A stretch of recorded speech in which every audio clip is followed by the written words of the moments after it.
Get that child under control, or move him to economy where he belongs. The sharp demand cut through the first-class cabin of Flight 387, causing several passengers to look up from their pre-flight mimosas.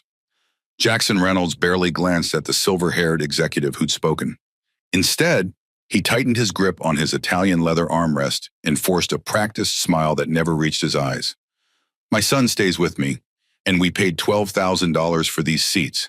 Perhaps you'd be more comfortable elsewhere. The tech millionaire's voice carried the casual arrogance of someone accustomed to getting his way.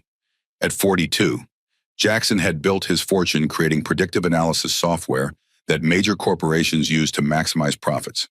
His tailored Brioni suit cost more than most people's monthly rent.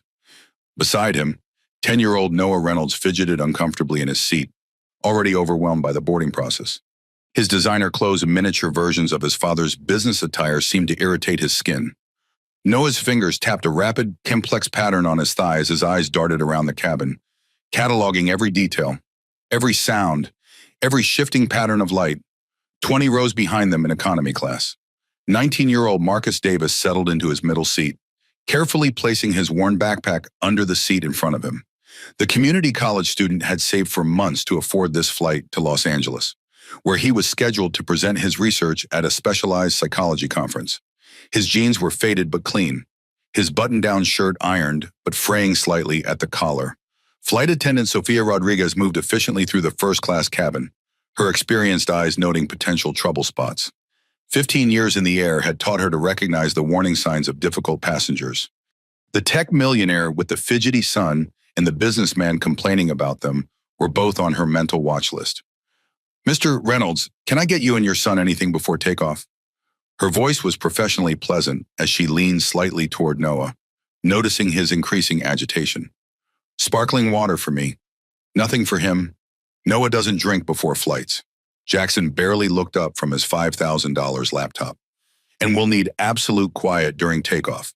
My son gets difficult with too much stimulation." Rodriguez nodded, making a mental note. "Of course, sir. I'll inform the cabin crew." As she moved away, the plane's engines began their pre-takeoff sequence, the deep mechanical rumble vibrating through the aircraft. Noah's tapping intensified immediately, his breathing becoming more rapid. "Noah, control yourself," Jackson whispered harshly, grabbing his son's hand to stop the tapping. "We've discussed this, professional behavior in public." The boy's eyes widened in distress as his primary self-regulation technique was interrupted. The overhead lights seemed suddenly too bright, the engine noise too penetrating, his father's cologne too sharp in his nostrils. Noah began rocking slightly, his body seeking the sensory input his tapping had provided. "Ladies and gentlemen, this is your captain speaking. We're currently third in line for takeoff. Flight time to Los Angeles will be approximately 6 hours and 24 minutes. We're expecting some turbulence as we approach the Rocky Mountains, but otherwise smooth flying. Flight attendants, prepare for takeoff." The announcement boomed through the cabin, each word feeling like a physical assault to Noah. The plane lurched forward toward the runway, and the first quiet whimper escaped his lips. Jackson glanced around nervously, noting the already irritated expressions of nearby passengers. "Noah," he hissed, "remember our deal. Behave properly and you'll get the new simulator game when we land."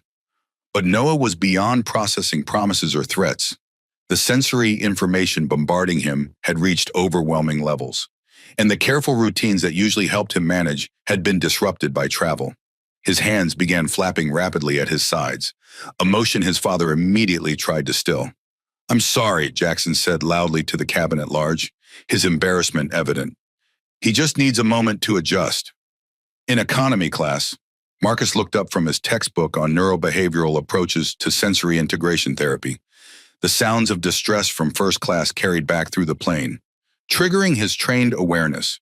He caught the eye of a nearby passenger who rolled her eyes dramatically.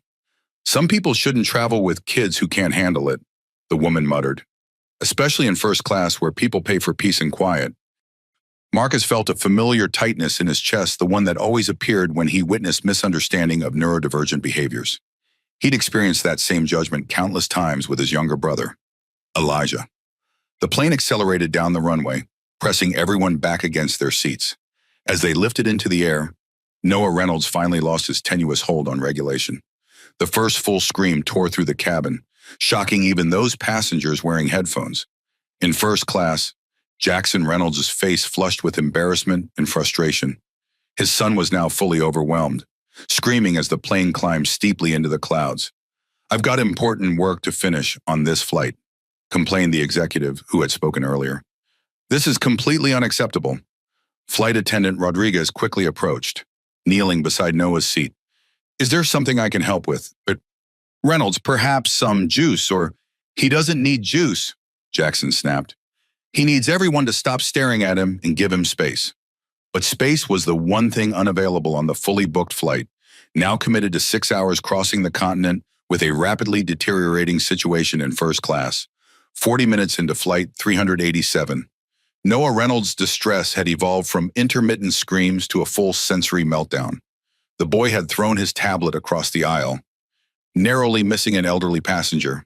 He'd torn his custom-tailored dress shirt, buttons scattering across the first-class cabin floor. His screams now came in waves that seemed to physically ripple through the confined cabin space. Jackson Reynolds had abandoned all pretense of casual confidence. Sweat beaded on his forehead as he alternated between trying to restrain his son and apologizing to surrounding passengers. His designer watch glinting under the harsh cabin lights as he gestured helplessly. "Noah, please," he whispered, desperation edging his voice. "Everyone is watching.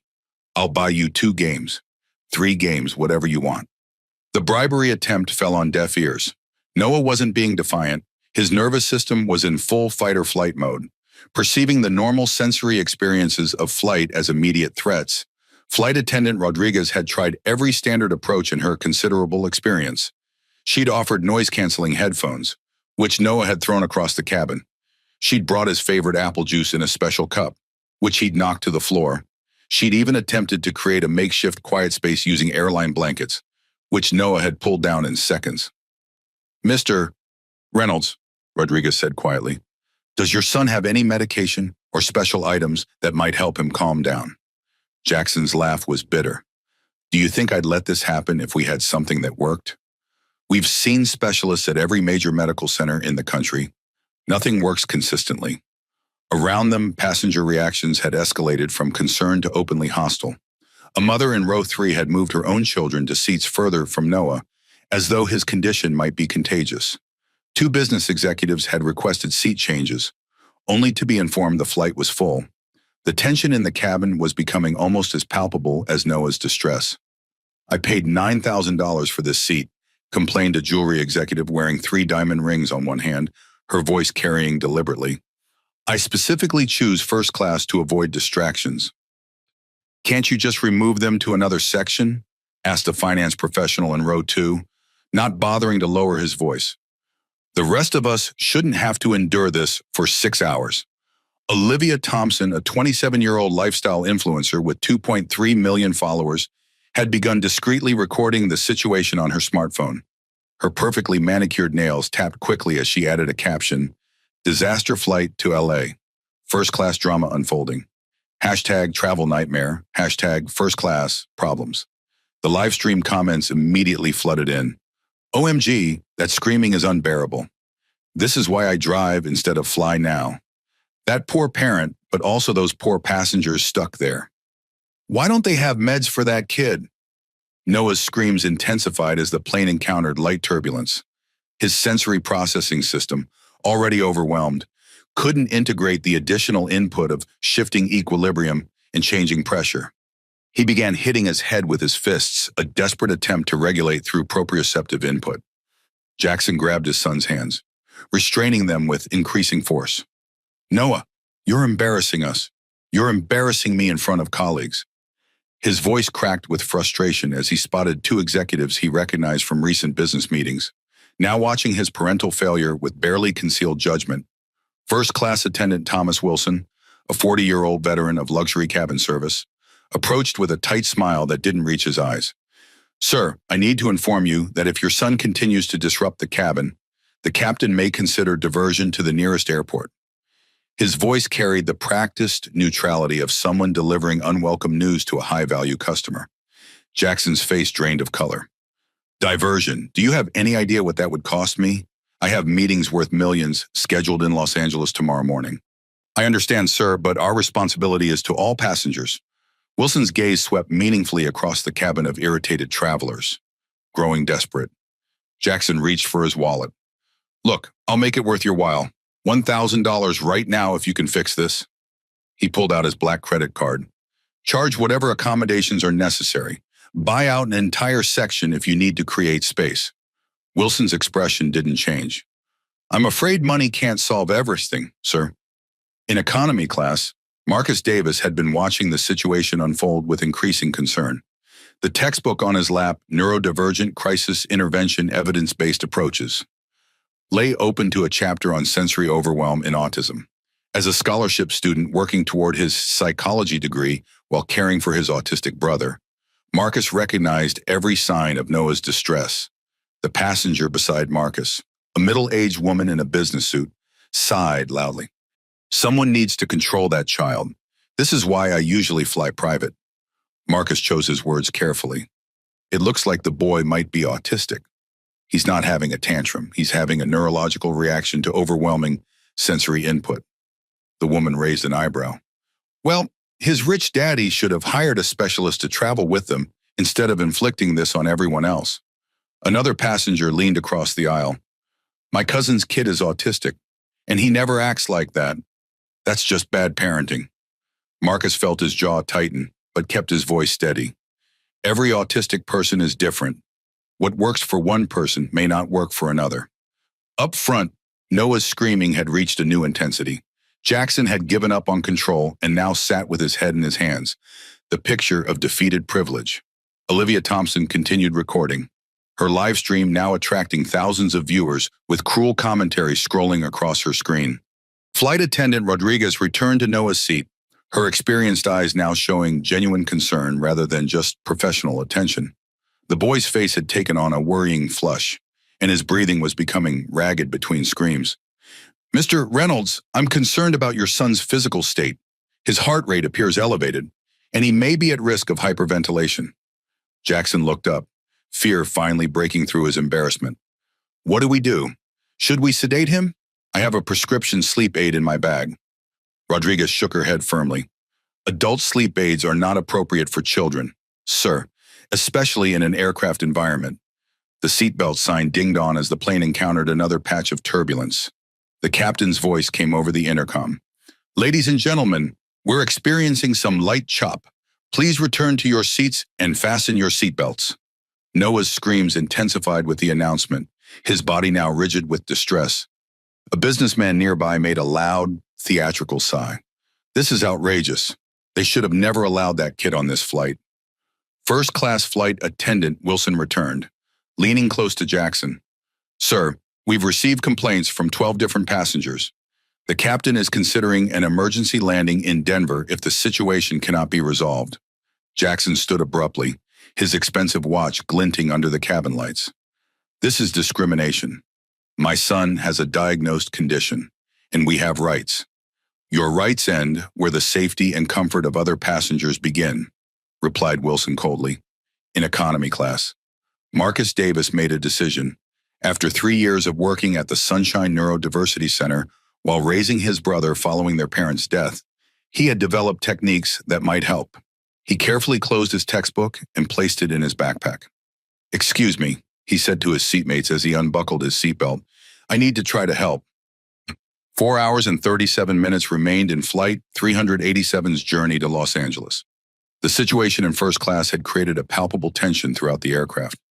Noah Reynolds' cries had settled into a pattern of keening wails, punctuated by moments of breathless sobbing that concerned the medical professionals on board even more than the screaming had. Marcus Davis stood in the narrow economy class aisle, his worn sneakers planted firmly despite the occasional turbulence. He approached flight attendant Rodriguez, who was hurrying past with additional blankets for the first-class cabin. Excuse me, ma'am, Marcus said, his voice carrying the quiet confidence of someone accustomed to crisis situations. I work with autistic children, and I might be able to help with the situation up front. Rodriguez paused, quickly assessing the young man before her. His clothes weren't expensive jeans that had seen better days and a button-up shirt that was clean but clearly well worn. But his eyes held a steady, calm intelligence that caught her attention. "Are you a doctor?" she asked.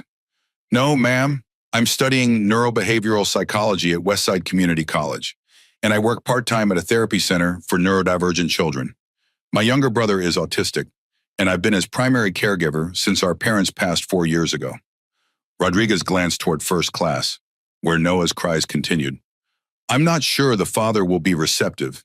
He's particular about who interacts with his son." Marcus nodded understanding. "Most parents are protective, but that boy is in genuine distress, not just throwing a tantrum. There are specific techniques that might help regulate his system." Rodriguez made a quick decision. "Wait here." She moved swiftly to the first-class cabin, where she conferred briefly with Wilson, who frowned and shook his head. Their whispered conversation grew more intense before Wilson finally gave a curt nod. Rodriguez returned to Marcus. "You can try, but I need to warn you the father is a powerful businessman, and he's not in a good mood. My colleague doesn't think you'll be welcome." Marcus recognized the subtext, a young black man in worn clothes entering the premium cabin to offer help to a wealthy white family wasn't going to receive an automatic welcome. "I understand," he replied, "but that doesn't change that I might be able to help the child." As Marcus followed Rodriguez toward first class, he overheard conversations from nearby passengers. "They're bringing someone from economy. What's next? Asking the baggage handlers for medical advice," sneered a woman in designer sunglasses. "Look at his clothes," whispered another. "Is he even supposed to be on this flight?" Marcus had experienced these reactions all his life, the automatic assumptions based on his appearance, his race, his economic status. He'd learned to let such comments flow past him like water. Today, as always, his focus remained on the person needing help. Flight attendant Wilson stood guard at the entrance to first class, his expression making it clear that Marcus was not welcome in his domain. "Sir, first-class passengers have paid a premium for exclusive service." "I'm aware, Borgenis," Marcus replied calmly. "I'm also aware that a child is in distress, and I may have skills that can help." Wilson's eyes narrowed. "We have several medical doctors in first class who have already offered assistance. With respect, sir, autism isn't a medical emergency. It's a different neurological operating system that requires specific knowledge." Rodriguez intervened. "Thomas, we should try everything possible before the captain makes a decision about diversion." Reluctantly, Wilson stepped aside, but his watchful gaze followed Marcus into the premium cabin. The contrast was immediate and stark. Economy had been cramped. Functional, utilitarian. First class was a showcase of luxury wide leather seats, real glassware, ambient lighting designed to create a sense of exclusive calm. That calm had been shattered by Noah's crisis, but the trappings of wealth remained. Jackson Reynolds sat beside his son, one hand restraining Noah's flapping movements while the other pressed his phone to his ear. "I don't care what it costs," he was saying. "If this plane diverts, I need a private jet waiting in Denver that can get me to LA by morning." Noah had wedged himself against the window, his body contorted in distress. His expensive shoes had been kicked off, one landing 3 rows ahead. His custom shirt hung in tatters, and tears mixed with sweat on his flushed face. Marcus approached slowly, keeping his movements deliberate and his voice low. "Mr. Reynolds, my name is Marcus Davis. I work with autistic children, and I might be able to help your son." Jackson looked up, his eyes registering first confusion, then dismissal as he took in Marcus's appearance. "We don't need help from—" He caught himself before completing the sentence, but his meaning was clear. "I have 3 years of experience at the Sunshine Neurodiversity Center." Marcus continued, his voice steady. "And my brother has similar sensory processing challenges to what your son appears to be experiencing."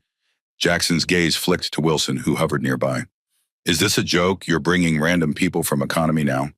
"Sir," Rodriguez interjected, "Mr. Davis has relevant experience that might help. The captain is considering an emergency landing if we can't resolve the situation."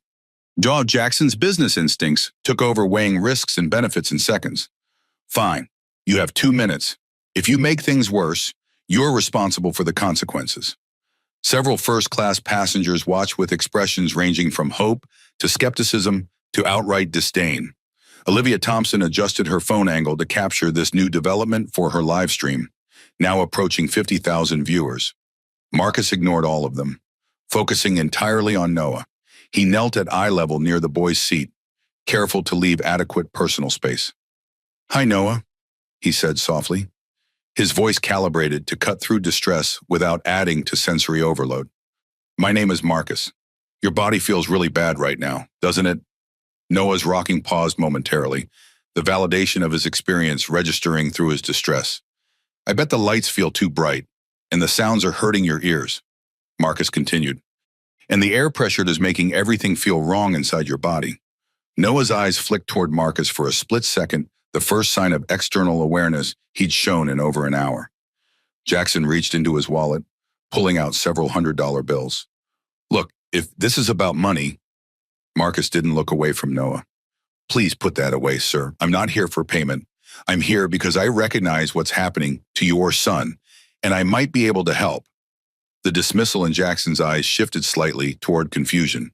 In his experience, everyone had a price, especially those with obviously limited financial resources. A silver-haired executive leaned over from the adjacent row. "Jackson, are you seriously letting this person interfere? He's clearly looking for some kind of handout." Marcus remained focused on Noah. "Mr. Reynolds, does your son have any comfort items with him? A specific toy or weighted object that helps him regulate?"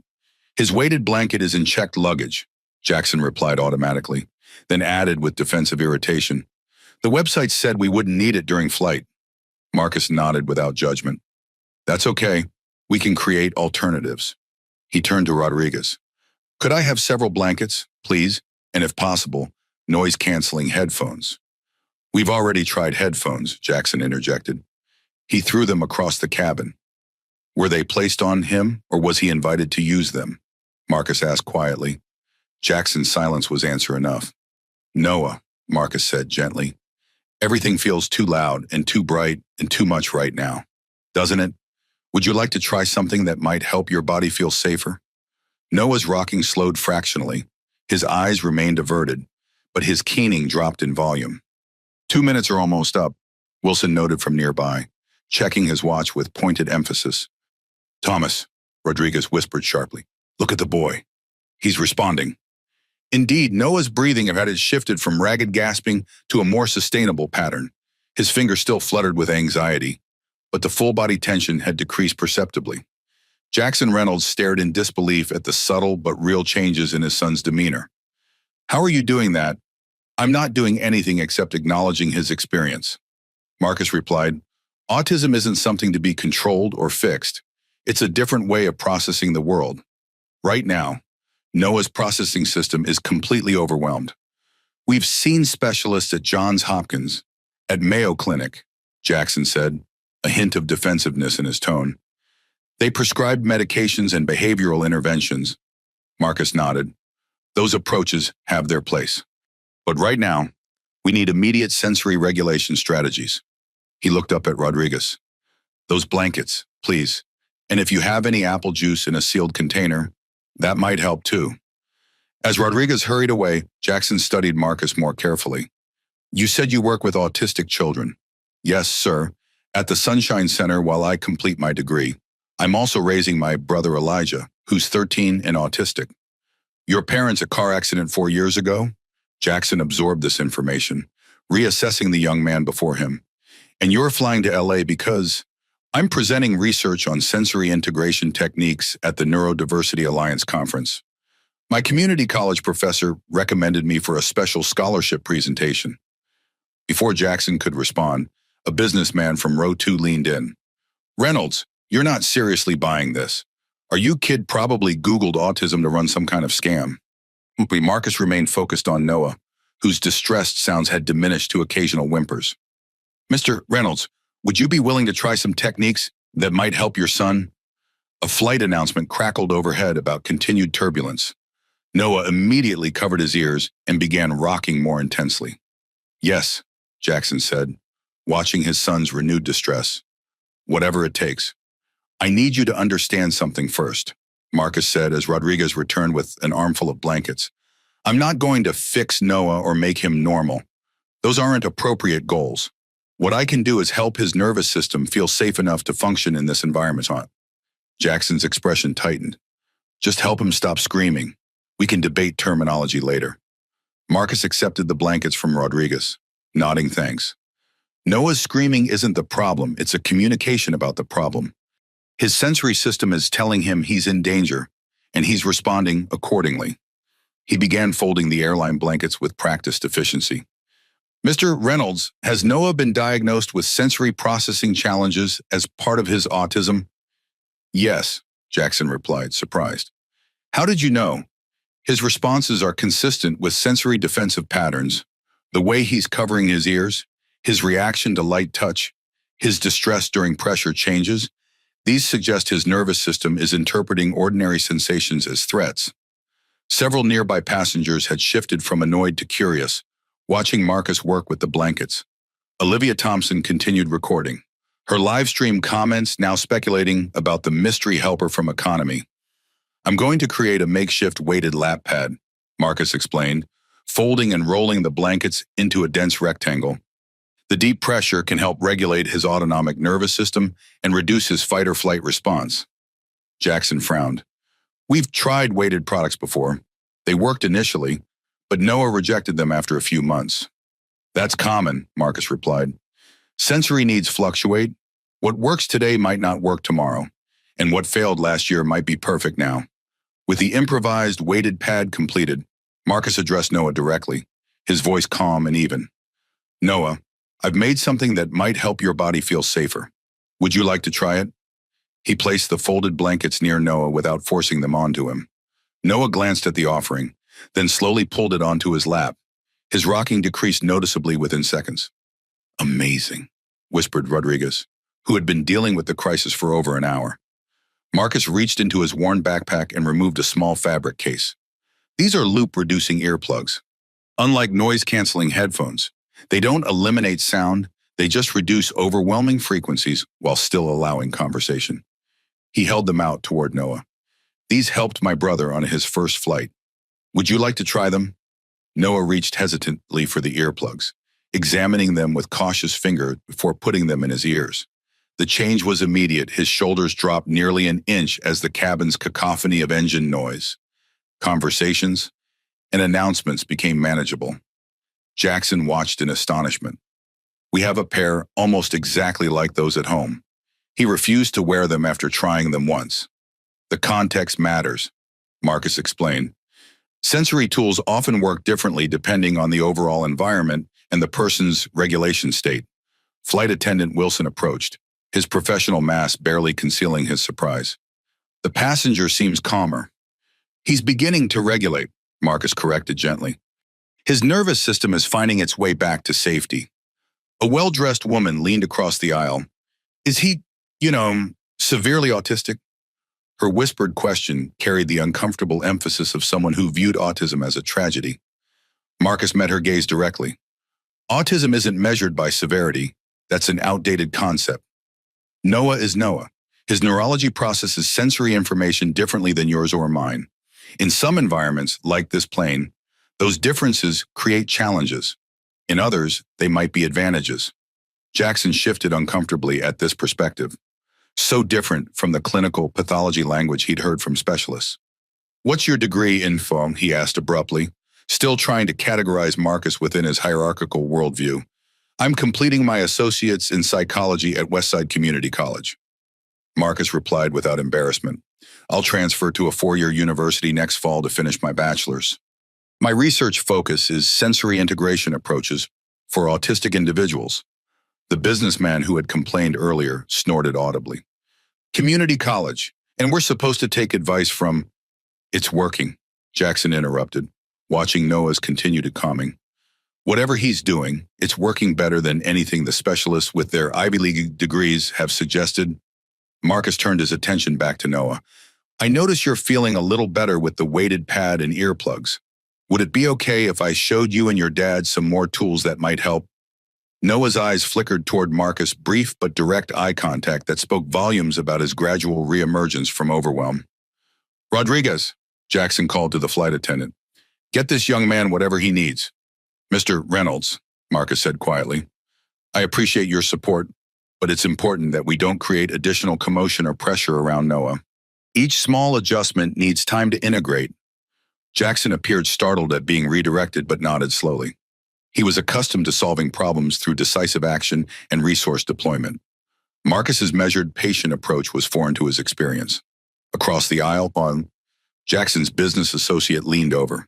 Jackson, you can't seriously be taking direction from some economy-class kid with a community college education. Jackson hesitated, the familiar pull of status consciousness conflicting with the undeniable evidence that his son was calming for the first time in hours. Marcus pretended not to hear the exchange. Instead, he remained focused on Noah, who had begun examining the stitching on the weighted blanket with careful fingers. Noah is a visual thinker, isn't he? Marcus asked Jackson. Yes, Jackson replied with surprise. How did you know? The way he's processing the visual details of the blanket, his earlier response to the changing light patterns. Many autistic individuals think in pictures rather than words. Marcus reached into his backpack again, removing a small notebook and colored pencils. Noah, would you like to draw what your body feels like right now? The boy reached cautiously for the notebook, then began drawing with remarkable precision, jagged red lines radiating from a central figure. That's how the noise feels, Marcus asked gently. Noah nodded, the first direct response he'd given to anyone since the crisis began. Jackson stared at the drawing, then at Marcus. How did you know to ask that? Visual thinkers often communicate more effectively through images than words, especially during distress. Noah is telling us what his experience feels like. The businessman across the aisle had fallen silent, watching the interaction with reluctant interest. Olivia Thompson had shifted positions to capture the drawing for her live stream, which now showed comments expressing surprise and growing support. Wait, that kid is actually helping. This is kind of fascinating to watch in all. I've never seen anyone calm an autistic meltdown that fast. My cousin is autistic, and I'm taking notes. This is incredible, Rodriguez whispered to Wilson. We were 20 minutes from an emergency landing. Wilson's professional demeanor remained intact, but his eyes reflected grudging respect as he watched Marcus work.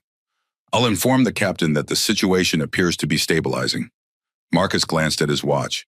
We have approximately 4 hours remaining in flight. Noah will need ongoing support to maintain regulation, especially during landing when pressure changes intensify. Jackson nodded, fully engaged now. Tell me what to do, whatever Noah needs.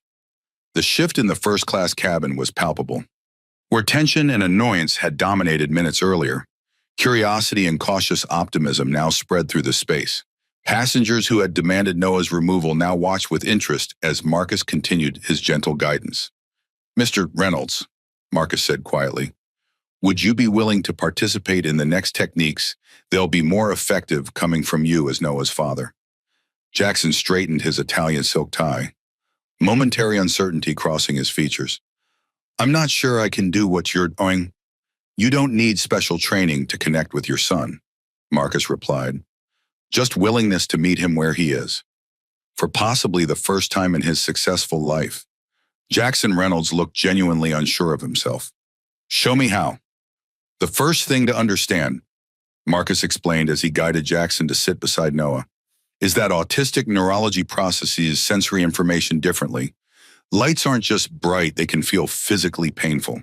Sounds aren't just loud, they can be impossible to filter, like trying to hear a conversation with 20 radios playing simultaneously. Jackson nodded, the technical explanation resonating with his analytical mind. Noah's diagnosticians mentioned sensory processing disorder, but they focused more on behavioral interventions to increase his tolerance. Tolerance-based approaches often address the external behaviors without addressing the internal experience. Marcus replied diplomatically. I prefer regulation-based approaches that help the nervous system feel safe first. He gestured toward the weighted blanket in Noah's lap.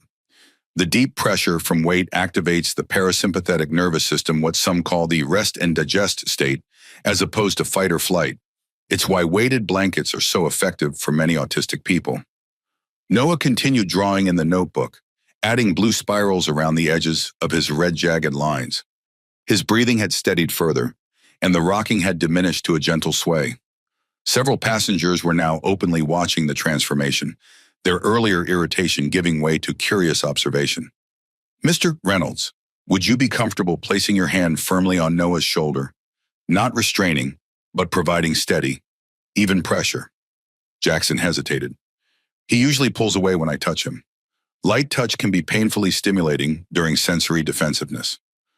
Marcus explained, "Firm, predictable pressure is often more tolerable and regulating." Jackson carefully placed his hand on Noah's shoulder, applying steady pressure. To his visible surprise, Noah leaned slightly into the touch rather than pulling away. "That's excellent," Marcus encouraged. "Notice how he's responding positively. His body is telling you what it needs." Flight attendant Rodriguez approached with a sealed apple juice box. "Would this help?" she asked Marcus quietly. "Perfect, thank you." Marcus addressed Noah directly. "Noah, would you like some apple juice? The sweet taste and sucking action can help regulate your nervous system." Noah reached for the juice box, his movements more coordinated than they had been since takeoff. He inserted the straw and began drinking, his body visibly relaxing further with each swallow.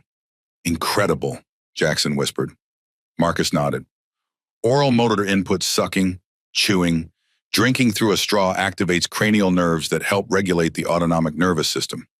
A doctor who had earlier offered unsuccessful assistance leaned forward from his seat. "I'm a cardiologist, and I've never seen these techniques. Are they evidence-based?" "Yes," Marcus replied.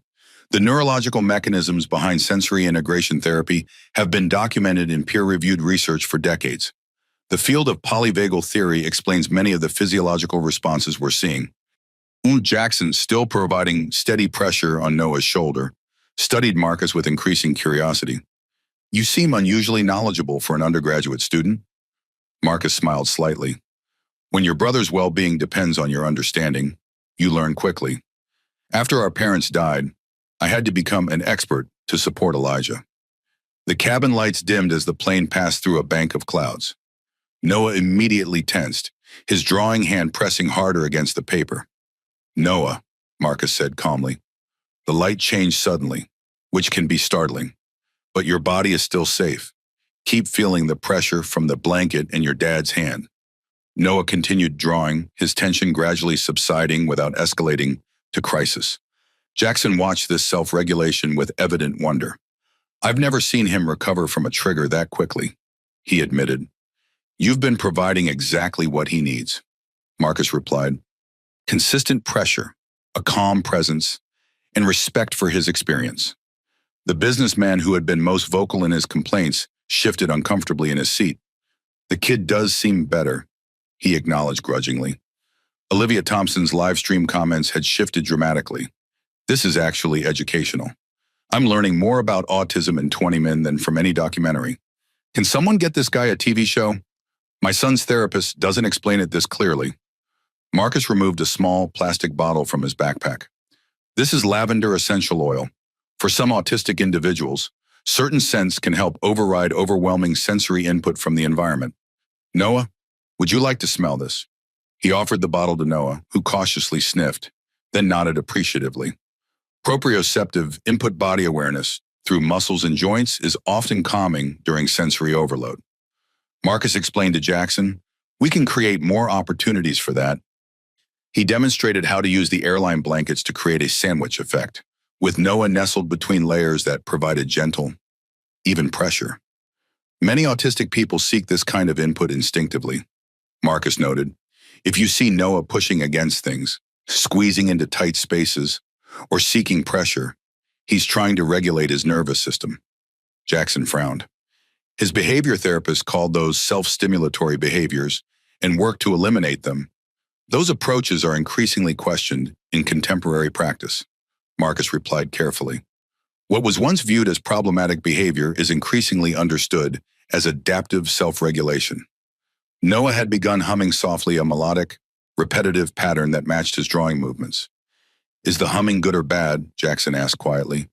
"It's communication and regulation." Marcus answered. The vibration provides internal proprioceptive input while helping him process and filter other sensory information. Rodriguez returned with additional supplies. Marcus had requested a small bag of ice, several plastic cups, and straws of different thicknesses. "Thank you," Marcus said, arranging the items on Noah's tray table. "Noah, would you like to try something that might help your mouth feel more organized?" Noah looked up, making brief but meaningful eye contact with Marcus. Ice can provide intense oral sensory input. Marcus explained to Jackson, "The cold temperature and hardness create clear, strong sensations that can override confusing or overwhelming input." He offered Noah a small ice chip, which the boy accepted and immediately began sucking. The effect was remarkable. Noah's entire body posture shifted toward greater relaxation. "These are all temporary regulatory strategies," Marcus clarified. "They create a foundation of physiological safety that allows Noah to access his coping skills. Long-term, a comprehensive sensory diet designed by an occupational therapist would be beneficial." Jackson nodded, absorbing this information while maintaining the steady pressure on his son's shoulder. "I've spent hundreds of thousands on specialists, and none of them explained it this way. Different approaches work for different people," Marcus said diplomatically. "I've found that understanding the why behind behaviors leads to more effective support."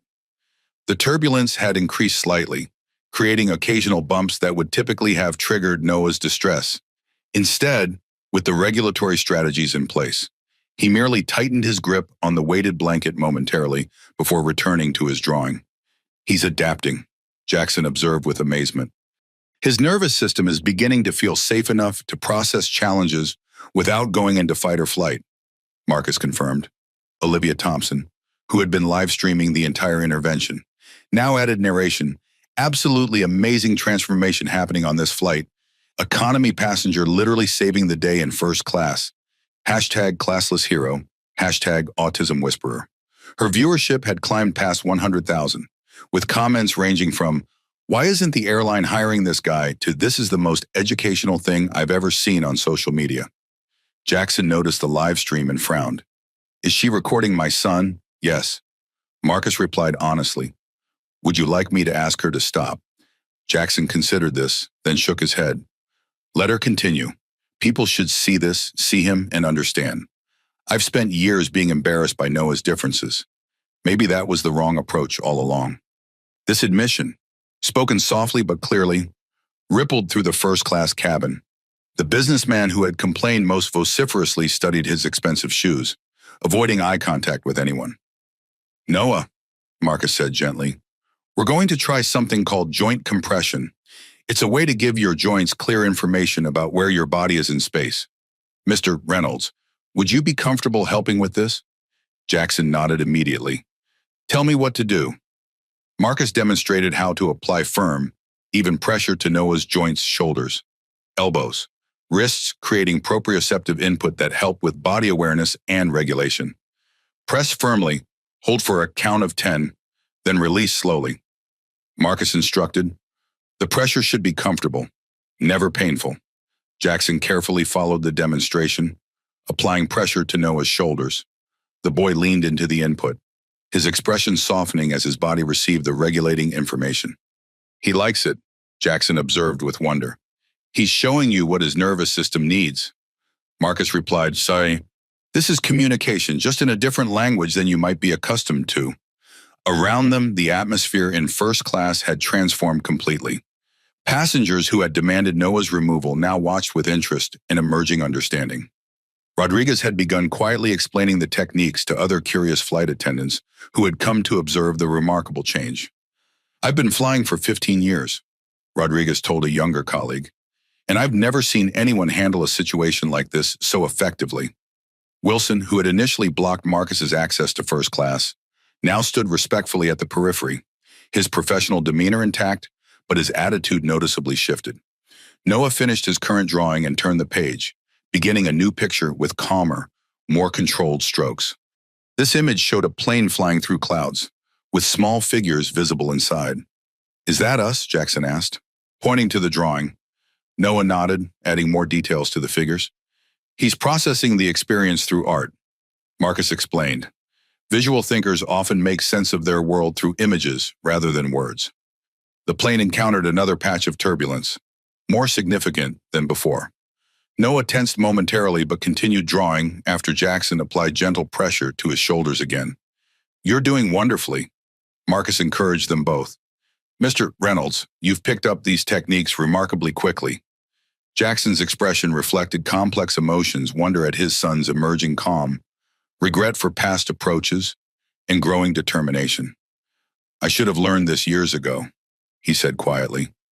We've been focused on making Noah fit our world instead of understanding his. Marcus nodded without judgment. That's an insight many parents reach in their own time. The important thing is that you're connecting with Noah now. 3 hours into the flight, the transformation in first class was remarkable. Noah Reynolds sat quietly beside his father, methodically sorting airline snacks by color and shape. His earlier screams and distress had given way to focused calm, interrupted only by occasional humming when the plane encountered turbulence. Jackson Reynolds had removed his expensive suit jacket and loosened his tie, his earlier concern for appearance forgotten as he engaged with his son. Following Marcus's guidance, he provided consistent sensory support, deep pressure, joint compressions, and a steady, calm presence. Look at this pattern you've created, Jackson observed, genuinely interested in Noah's precise arrangement of pretzel twists and mini cookies. It's perfectly symmetrical. Noah glanced up at his father, making brief but meaningful eye contact before returning to his work. This small interaction, easily overlooked by casual observers, caused Jackson's eyes to widen with recognition of its significance. He's looking at me, he whispered to Marcus, who sat across the aisle monitoring the situation. He rarely makes eye contact, even at home. Marcus nodded. When the nervous system feels safe, engagement becomes possible. You're creating that safety through consistent, predictable support. The first-class cabin had settled into a new equilibrium. Passengers who had earlier demanded Noah's removal now occasionally glanced over with cautious approval. Olivia Thompson continued her live stream, though with less dramatic narration and more thoughtful commentary on the techniques being demonstrated. What we're witnessing is way beyond just crisis management, she explained to her viewers, now numbering over 200,000. This is a masterclass in understanding neurodivergent needs. I've honestly never seen anything like this transformation. Her comment section had evolved dramatically. I work with autistic kids and I'm taking notes. Why don't they teach parents these techniques? My son's therapist charges $200 OHR and isn't this good? Can someone get this guy a TED Talk? Mr. Reynolds, Marcus said quietly, would you be comfortable trying some more interactive regulation techniques with Noah? I think he might be ready for more direct engagement. Jackson nodded immediately. His earlier skepticism completely disappeared. Whatever will help. Try mirroring his movements, Marcus suggested. If he taps a pattern, tap it back. If he arranges snacks in a sequence, create a similar pattern. This communicates that you value his natural way of interacting with the world. Jackson carefully observed Noah's precise arrangement of pretzels, then created a similar pattern on his own napkin. Noah paused his sorting, glancing at his father's creation with evident interest. After a moment of consideration, he adjusted 2 of Jackson's pretzels to create perfect symmetry. He's correcting my pattern, Jackson whispered, amazed. He's engaging with you, Marcus replied. This is communication and connection on his terms. Flight attendant Rodriguez approached with fresh supplies, more apple juice, additional snacks for sorting, and a cup of ice chips that had proved particularly regulating for Noah. The captain asked me to convey his appreciation, she told Marcus quietly. We were minutes away from diverting to Denver. Marcus smiled. The credit belongs to Noah and his father. They're doing the real work. Rodriguez glanced at Jackson and Noah, now engaged in a back-and-forth pattern game with airline pretzels. I've never seen anything like this transformation. It's what happens when we adapt to neurodivergent needs rather than demanding conformity. Marcus explained. Noah hasn't changed the environment and supports have. Jackson overheard this exchange and looked up. I've spent years trying to make Noah normal, he admitted. Thousands of hours of therapy focused on eye contact, conversation skills, sitting still, all the things he struggled with. Those skills can be valuable, Marcus acknowledged, but they're most accessible when they're built on a foundation of neurological safety and respect for different ways of being. Noah had begun drawing again, creating intricate patterns that reflected the rhythmic hum of the aircraft engines. Jackson watched with growing appreciation for his son's unique perception. He's drawing the sound, Jackson realized. I can actually see the pattern of the engine noise in his artwork. Marcus nodded. Many autistic individuals experience synesthesia, a crossing of sensory pathways. Noah might see sounds, taste colors, or feel visual patterns. It's not a deficit, it's a different way of experiencing the world. From the next row, Jackson's business partner Edward Hayes leaned forward. He had been one of the most vocal critics when Noah was in distress, but had grown increasingly quiet as he witnessed the transformation. Reynolds, he said in a low voice. A word. Jackson hesitated, reluctant to break the connection he was forming with Noah. It's okay, Marcus assured him. Brief breaks help Noah process what he's learned. Continue the pattern game when you return. Jackson nodded and moved to Hayes's row, where the older executive spoke in hushed tones. I owe you an apology, Hayes admitted gruffly. I made some inappropriate remarks about your son and about your young helper there. He nodded toward Marcus. I was wrong. Jackson studied his longtime business associate.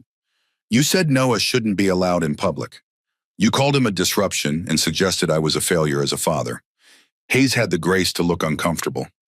I did. I was wrong. And you made remarks about Marcus that I choose not to repeat. Yes, Hayes acknowledged. Prejudiced assumptions that have proven entirely unfounded. Jackson nodded slowly. I appreciate your apology, but I think there's someone else who deserves to hear it more than I do. Across the aisle, Noah had completed another drawing, this one showing the interior of the plane with remarkable detail, including passengers in their seats. He has an eidetic memory, Marcus observed. He's recreating the entire cabin from memory, with precise spatial relationships. That's extraordinary, Jackson said, returning to his seat beside Noah. Is that common in autism? Enhanced perceptual functioning appears in many autistic individuals, Marcus explained. The same neurology that creates challenges in some contexts creates remarkable abilities in others. Hayes approached cautiously, standing at a respectful distance. Young man, he addressed Marcus. I believe I owe you an apology. Marcus looked up, his expression neutral but attentive. I made unfounded assumptions about your capabilities and intentions. Hayes continued. I was dismissive, prejudiced, and entirely incorrect. What you've accomplished here is remarkable. Marcus nodded acknowledgement. Thank you for saying that, but the most important apology would be to Noah. Hayes shifted uncomfortably. Does he understand apologies? Autism affects social communication, not comprehension. Marcus replied, Noah understands far more than most people realize. Hayes hesitated, then addressed Noah directly. I'm sorry for how I acted earlier, young man. I didn't understand, and I was unkind. Your drawings are quite impressive. Noah didn't look up, but paused momentarily in his drawing, a clear indication he had heard and processed the apology. Thank you, Jackson said to Hayes. That means more than you know. As Hayes returned to his seat, Jackson turned to Marcus with renewed curiosity. You mentioned you're presenting research in Los Angeles. Marcus nodded. A pilot study on sensory integration approaches in community settings. My community college professor recommended me for a special scholarship presentation at the conference. Must be significant research to earn such an opportunity. It addresses accessibility barriers. Marcus explained. Most sensory integration therapy happens in specialized clinics with expensive equipment. My research explores how everyday objects and environments can be adapted to provide similar benefits at minimal cost. Jackson's eyes registered growing interest. So, families without significant financial resources could implement these approaches. Exactly. Neurodivergent individuals exist in every demographic. Support shouldn't be limited to those who can afford boutique interventions. Noah had completed his drawing and was now tracing the airplane windows with careful fingers. His breathing remained calm and regulated. His body relaxed in a way that seemed to astonish Jackson. I've never seen him this comfortable in public, Jackson admitted. Even with medication, even with his regular therapists. You're providing exactly what he needs, Marcus replied. Consistent, predictable sensory support, i.e., without demands for performance. Rodriguez approached again, her expression professional but impressed.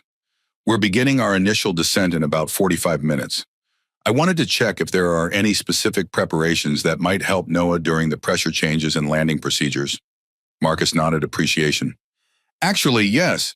Landing creates significant vestibular and proprioceptive challenges. The pressure changes, sensation of descent, and engine noise variations can all trigger renewed distress. He turned to Jackson. We'll want to intensify the regulatory strategies during descent. More deep pressure, additional proprioceptive input, and perhaps a return to the ice chips for strong oral sensory feedback. Jackson nodded, absorbing these instructions with focused attention. What about the announcement noises? Those seem particularly triggering during takeoff. Excellent observation, Marcus acknowledged. Noah, would you like to wear the earplugs again when the announcements begin? Noah reached for the earplugs, placing them carefully beside his drawing, clearly indicating his preference to have them available. He's self-advocating, Marcus noted with approval, recognizing what will help him and preparing for it. Jackson watched his son with new eyes, not seeing deficits but capabilities, not problems but different ways of navigating the world. I've been missing so much, he said quietly. You're seeing it now, Marcus replied. That's what matters. Around them, the atmosphere in first class had transformed from tension and hostility to curious respect. Passengers who had demanded Noah's removal now watched the father-son interaction with thoughtful attention. Olivia Thompson's live stream comments had evolved from mockery to genuine questions about autism and sensory regulation. We're witnessing something extraordinary. Friends, she narrated softly to her viewers, now numbering over 200,000. Not just a crisis averted, but a complete perspective shift on neurodiversity happening in real time. The captain's voice came over the intercom, announcing the beginning of their descent into Los Angeles. Noah immediately reached for his earplugs, demonstrating self-awareness of his sensory needs. Perfect, Marcus encouraged. You knew exactly what your body needed. Jackson had begun providing deep pressure to Noah's shoulders without prompting, the technique now integrated into his natural interactions with his son. Hayes watched this transformation from his seat, his earlier irritation replaced by thoughtful consideration. When his phone vibrated with an incoming call, he silenced it immediately, a small but significant gesture of respect that would have seemed impossible 2 hours earlier. Marcus, Jackson said, I don't know how to thank you enough for what you've done today. Marcus shook his head slightly. You don't need to thank me. Just continue seeing Noah for who he is, not who you thought he should be. As the plane began its gradual descent toward Los Angeles, Noah Reynolds remained calm and regulated, not because he had become normal, but because the environment and supports around him had finally adapted to his needs. As Flight 387 descended through scattered clouds over Los Angeles, the atmosphere in first class had transformed completely. Noah Reynolds sat quietly beside his father, methodically arranging and rearranging airline snacks in complex geometric patterns. His earlier distress had given way to focused engagement, punctuated by occasional humming that no longer bothered the surrounding passengers. Jackson Reynolds had abandoned all pretense of business formality. His custom Italian jacket hung over the seatback, his silk tie loosened around his open collar. He sat cross-legged in his first-class seat, mirroring his son's movements and patterns with careful attention that would have seemed impossible 3 hours earlier. Marcus Davis observed from across the aisle, providing occasional guidance but increasingly allowing father and son to establish their own communication rhythm. The crisis that had nearly forced an emergency landing was now a catalyst for connection. Noah, Jackson said, arranging pretzel sticks in a pattern. Is this what you're showing me? Noah studied the arrangement, then adjusted 2 pretzel sticks to create perfect symmetry before nodding slightly, a clear communication that his father correctly understood for perhaps the first time. Rodriguez approached with pre-flight landing preparations. We'll be on the ground in about 20 minutes, she told Marcus quietly. The captain asked me to convey his personal thanks for your assistance today. I appreciate that, Marcus replied. But the real success story is happening right there. He nodded toward Jackson and Noah, now engaged in their pattern-making communication. If you don't mind my asking, Rodriguez said, how did you learn these techniques? You mentioned community college, but you seem to have knowledge beyond typical undergraduate training. Jackson looked up, equally interested in the answer. Marcus considered the question. After our parents died in a car accident 4 years ago, My brother Elijah and I had limited options. He was 9, profoundly autistic, and suddenly without the support system he had always known. I was 15 and determined to keep us together rather than enter foster care separately. His voice remained steady, matter of fact rather than seeking sympathy. Our grandmother took us in, but she was elderly and had limited understanding of autism. The expensive private therapies Elijah had received were no longer accessible, so I became his primary advocate and support person. At 15, Jackson asked, his wealth-insulated perspective clearly struggling to imagine such responsibility. Marcus nodded. I started researching everything I could about autism and sensory processing. I volunteered at the Sunshine Neurodiversity Center in exchange for Elijah receiving services. Every technique I learned for him, I practiced and refined. When techniques didn't work, I researched alternatives. Noah had paused his pattern making to listen, something about Marcus's calm voice capturing his attention. By 17, I was working part-time at the center while finishing high school. The director recognized my natural abilities and created a paid position. When I graduated, I enrolled at Westside Community College while continuing to work and care for Elijah and our grandmother. And now you're presenting research, Jackson prompted. Yes, Dr. Melissa Rivera, my psychology professor, noticed the documentation I was keeping on low-cost sensory regulation techniques. She encouraged me to formalize my observations into a research protocol. When the Neurodiversity Alliance Conference announced a special scholarship track for innovative approaches, she nominated my work. Rodriguez shook her head, clearly impressed. That's remarkable dedication. It was necessary. Marcus replied simply, Elijah needed support that traditional systems couldn't provide at a price we could afford. Jackson studied Marcus with new understanding. You mentioned scholarship opportunities. Have universities shown interest in your work? A flicker of complex emotion crossed Marcus's face. Several. UCLA offered a full academic scholarship. Stanford has a research position that would be ideal for continuing in my work. But, Jackson prompted, sensing the unspoken qualification. But those opportunities would require relocating away from Elijah and our grandmother. The support system we've built is in our community. Moving would mean disrupting his routines, changing his school, finding new providers. The weight of this impossible choice hung in Marcus's measured words, academic advancement, that could eventually help many versus the immediate needs of his brother. I've chosen to complete my associate's degree locally and continue developing community-based approaches that don't require expensive clinical settings. Marcus's tone held no self-pity, only pragmatic acceptance of his reality. Jackson's expression reflected dawning comprehension of privilege he'd never before recognized. You've accomplished all this while being your brother's primary support person and working part-time and maintaining a 4.0 GPA, Rodriguez added, having overheard earlier conversation. You mentioned that when we first spoke. Noah had finished his pattern and was now drawing again, creating a remarkably detailed rendering of Marcus sitting across the aisle. The portrait captured not just physical features, but somehow the essence of calm capability that Marcus projected. Noah's drawing you, Jackson observed, looking at his son's artwork with new appreciation. Marcus smiled. He's an excellent artist. That spatial awareness and attention to detail are strengths of his neurology. Jackson studied the drawing, then looked back at Marcus with growing curiosity. You mentioned your research focuses on low-cost adaptations. What exactly does that involve? Creating sensory regulation opportunities using everyday materials. Marcus explained. Weighted blankets made from rice and fabric instead of expensive commercial products. Sensory rooms created in closets with Christmas lights and thrift store materials.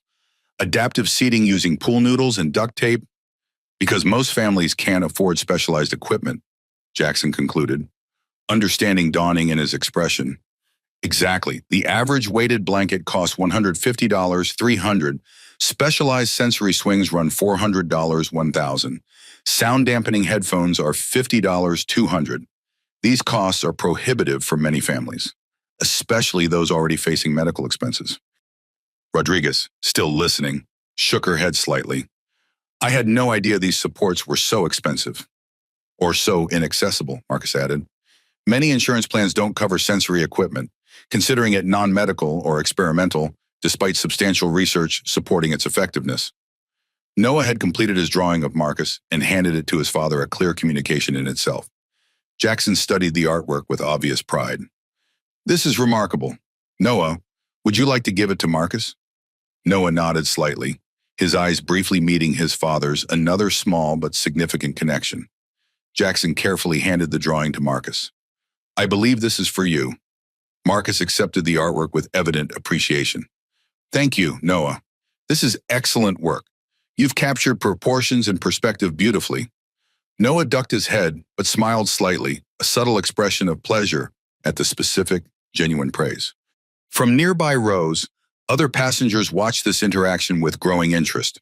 The businessman who had been most vocal in his complaints earlier now observed with thoughtful attention, his earlier irritation replaced by something approaching respect. Olivia Thompson, still documenting the situation for her live stream audience, provided quiet narration. "What began as a crisis has transformed into an incredible learning experience for everyone on this flight. This young man from economy class hasn't just helped one child, he's changing perceptions about autism and ability throughout the cabin."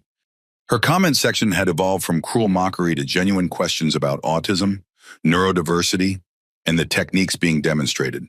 "My nephew is autistic, and I wish I understood his experience better. Is there a book or website to learn these approaches? Anyone have the name of his research conference? Can someone start a GoFundMe for his brother?" The aircraft encountered mild turbulence as it continued its descent. Noah tensed momentarily, then reached for the weighted blanket Marcus had created from airline supplies. Jackson immediately provided deep pressure to his son's shoulders, techniques now incorporated into their interaction without conscious thought. "You're doing wonderfully," Marcus encouraged them both. "Noah, your body is handling the bumpy air really well."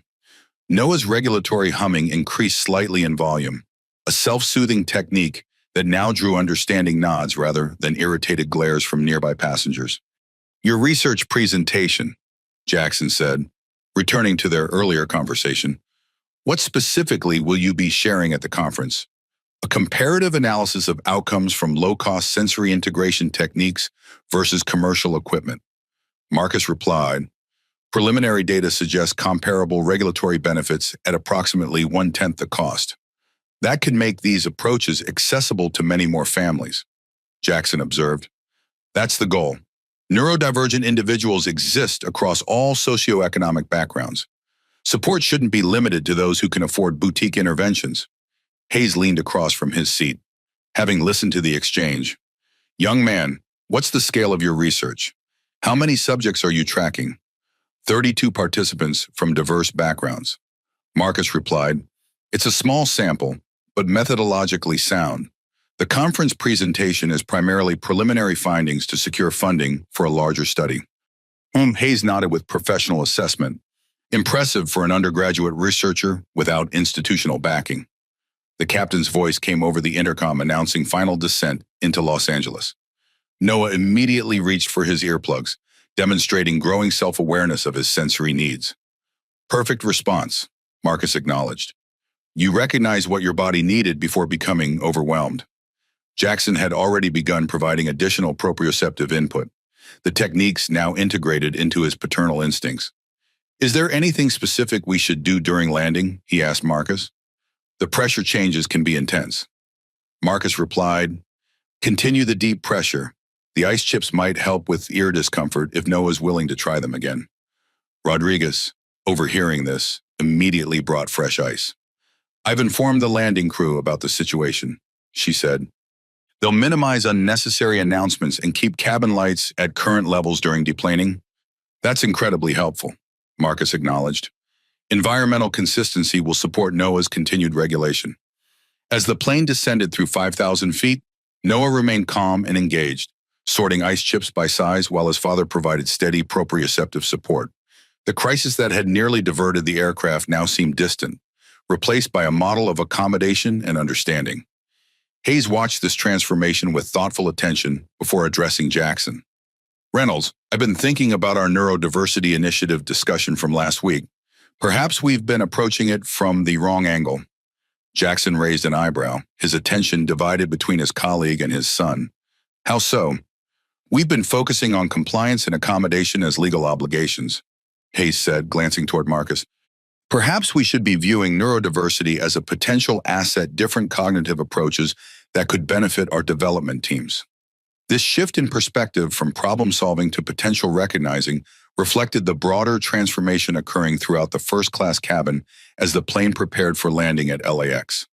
The wheels of Flight 387 touched down on Los Angeles International Airport's runway with a gentle bump and squeal of rubber. Throughout the aircraft, passengers prepared for the familiar post-landing routine of retrieving bags, checking phones, and plotting their exits. But in first class, something remarkable was happening. Jackson Reynolds sat beside his son, their shared regulatory rhythm continuing uninterrupted by the landing transition. Noah remained calm and engaged, his earlier crisis replaced by focused attention on the sensory tools they developed together over the past hours. "We did it, Noah," Jackson said quietly, his voice carrying wonder and pride. "You handled landing perfectly." Noah's response was subtle but clear, a slight lean toward his father, accepting and seeking the consistent pressure that had become their new communication channel. Across the aisle, Marcus Davis gathered his worn backpack, preparing to return to economy class for deplaning. The contrast between his faded jeans and the luxury of first class remained stark, but the hierarchy that had seemed so rigid hours earlier had dissolved through his quiet expertise. "Marcus," Jackson called, "please wait. I'd like to speak with you before we depart." The young man paused, nodding politely. "Of course." As the plane taxied toward the terminal, Jackson studied his son with new eyes, seeing not the behavioral problems that specialists had documented in countless evaluations, but a different way of experiencing and processing the world. "I've completely misunderstood him," Jackson admitted, his voice low enough that only Marcus could hear. "For years, I've been trying to fix what I perceived as deficits instead of recognizing his different way of being." Marcus nodded without judgment. Many parents journey through that realization in their own time. "We've spent a fortune on specialists who focused on making Noah appear normal," Jackson continued, regret evident in his voice. "Behavioral therapies to reduce his stimming, social skills training to force eye contact, medications to dampen his sensory responses, all treating his autism as something to be suppressed rather than understood."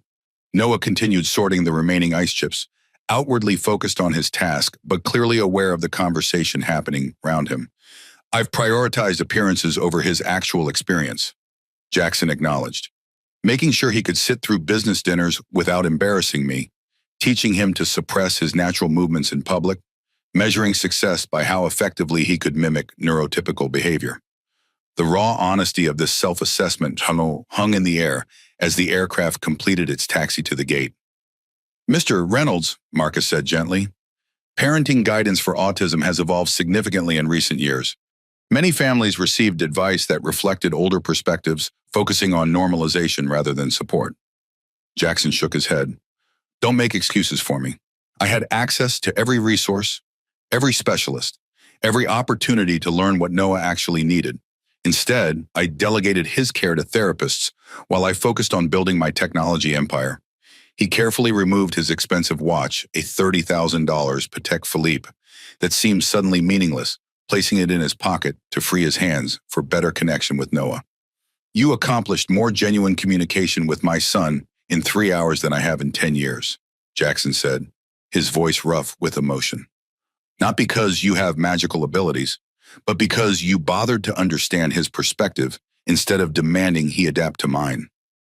Around them, first-class passengers prepared to deplane, but many lingered, watching this unexpected moment of vulnerability from a man whose business reputation was built on ruthless efficiency and emotional detachment. "Noah," Jackson said, addressing his son directly, "I owe you an apology. I've been trying to make you fit into my world instead of trying to understand yours. I've valued appearances over your comfort, and I've measured your success by standards that never made sense for you." Noah's pattern sorting paused, his attention shifting subtly toward his father, listening and processing in his own way. "I promise to do better," Jackson continued, "to learn what you need instead of imposing what I think you should want, to value your way of experiencing the world rather than trying to force you into mine." Flight attendant Rodriguez approached quietly. We'll be opening the doors in approximately 3 minutes. Would you prefer to deplane first or last? Either can be accommodated. The question itself reflected the shift in understanding, offering choice rather than assuming preference. Recognizing that standard deplaning procedures might create challenges for Noah, Jackson looked to Marcus for guidance. What would be better for Noah? It depends on his specific sensory profile. Marcus replied, for many autistic individuals, waiting until most passengers have deplaned reduces social demands and overwhelming movement. For others, deplaning quickly minimizes the time spent in the confined space. Jackson considered this, then turned to his son. Noah, would you prefer to get off the plane first or wait until most people have left? Noah immediately held up 5 fingers, a clear communication that startled Jackson with its directness. 5 minutes, Jackson interpreted tentatively. You want to wait 5 minutes before deplaning? Noah nodded, the simple exchange representing a breakthrough in their communication, Jackson asking directly about Noah's preference, rather than assuming or deciding for him. We'll wait 5 minutes after the main deplaning begins, Jackson informed Rodriguez. And we'd like Marcus to remain with us, if that's acceptable. Of course, Rodriguez replied. I'll arrange it with the ground crew. As the aircraft doors opened and passengers began gathering their belongings, Hayes approached Jackson's seat. Reynolds, I need to speak with you before our meeting at 3, he began, then noticed Jackson's complete focus on Noah. But it can certainly wait. This is clearly more important. The simple acknowledgement that Jackson's connection with his son took priority over business matters represented another small but significant shift in the aircraft's social dynamics. Olivia Thompson concluded her live stream with a final observation. What we've witnessed today isn't just a crisis resolution, but a complete paradigm shift in how neurodiversity can be understood and supported. This flight started with prejudice and exclusion, but is ending with connection and respect. Her viewership had climbed past 300,000, with comments reflecting genuine interest in learning more about autism, sensory processing, and supportive approaches. As the deplaning process began, Jackson turned to Marcus. I need to ask you something important. Marcus nodded attentively. Would you consider consulting with us? Helping me learn to support Noah effectively? I've realized today how little I actually understand about my own son's experience. Marcus considered the request carefully. I appreciate your trust, but Noah would benefit most from consistent, local support rather than occasional consultation. I'd be happy to recommend qualified professionals in Los Angeles who practice from a neurodiversity-affirming perspective. Jackson nodded, accepting this boundary without the entitlement that might have characterized his response hours earlier. Of course, any recommendations would be valuable. I've also been thinking about your research, Jackson continued, his analytical mind clearly processing multiple threads simultaneously. The work you're doing to create accessible sensory regulation approaches has significant potential beyond your current small-scale study. Marcus raised an eyebrow. Listening. My foundation typically focuses on technological innovation, but there's no reason we couldn't expand into neurodiversity support. Jackson explained, your approaches could help thousands of families who can't afford expensive therapeutic equipment. Noah had completed his pattern with the remaining ice chips and was now drawing again, creating a detailed representation of the airplane's interior that showcased his remarkable visual memory. That's a generous thought, Marcus acknowledged. Though any such initiative should be developed with substantive input from actually autistic individuals, not just researchers and parents. Jackson absorbed this guidance with thoughtful attention. You're absolutely right. Any initiative should center the perspectives of those with lived experience. The cabin had emptied significantly, the 5-minute mark Noah had requested approaching. He closed his notebook and began methodically placing his regulatory tools in order: earplugs, weighted blanket materials, drawing supplies demonstrating executive functioning capabilities that clearly surprised his father. He's organizing everything himself, Jackson observed quietly, because the environment now supports his regulation rather than challenging it. Marcus explained, when sensory and emotional needs are met, cognitive capabilities can emerge more fully. Noah stood, ready to deplane, his body language communicating readiness without need for words. Perfect timing, Jackson acknowledged, following his son's lead rather than directing him another subtle but significant shift in their relationship dynamic. As they moved toward the aircraft door, Rodriguez and the other flight attendants stood in respectful acknowledgement of the transformation they had witnessed. "Thank you for your assistance today," Jackson told them with genuine appreciation. "Your flexibility and understanding made a critical difference." "We should be thanking you," Rodriguez replied, her gaze including Marcus. "We've all learned valuable lessons about supporting diverse needs." At the aircraft door, Captain Michael Rivera waited to personally thank Marcus. "Young man, your intervention today prevented an expensive and disruptive emergency landing. More importantly, you turned a crisis into an educational opportunity for everyone on board." Marcus accepted the acknowledgement with characteristic humility. "I'm glad I could help. Noah did the real work by showing us what he needed." As they entered the jet bridge, Jackson placed a hand gently on Marcus's shoulder. "I meant what I said about supporting your research. But more importantly, I want to thank you for helping me see my son, really see him perhaps for the first time." Noah walked slightly ahead, his body movement more relaxed and coordinated than at any point during the flight. The regulatory strategies had created a foundation of neurological safety that allowed his natural capabilities to emerge. "Mr. Reynolds," Marcus replied, "the most important thing you can do for Noah isn't implementing perfect therapeutic techniques. It's recognizing and respecting his neurology as a different, valid way of being, not a pathology to be normalized." Jackson nodded, the simplicity and profundity of this perspective clearly resonating. "I've been so focused on fixing what I perceived as wrong that I never appreciated what was actually there." As they emerged into the bright Los Angeles terminal, Noah paused momentarily, adjusting to the new sensory environment.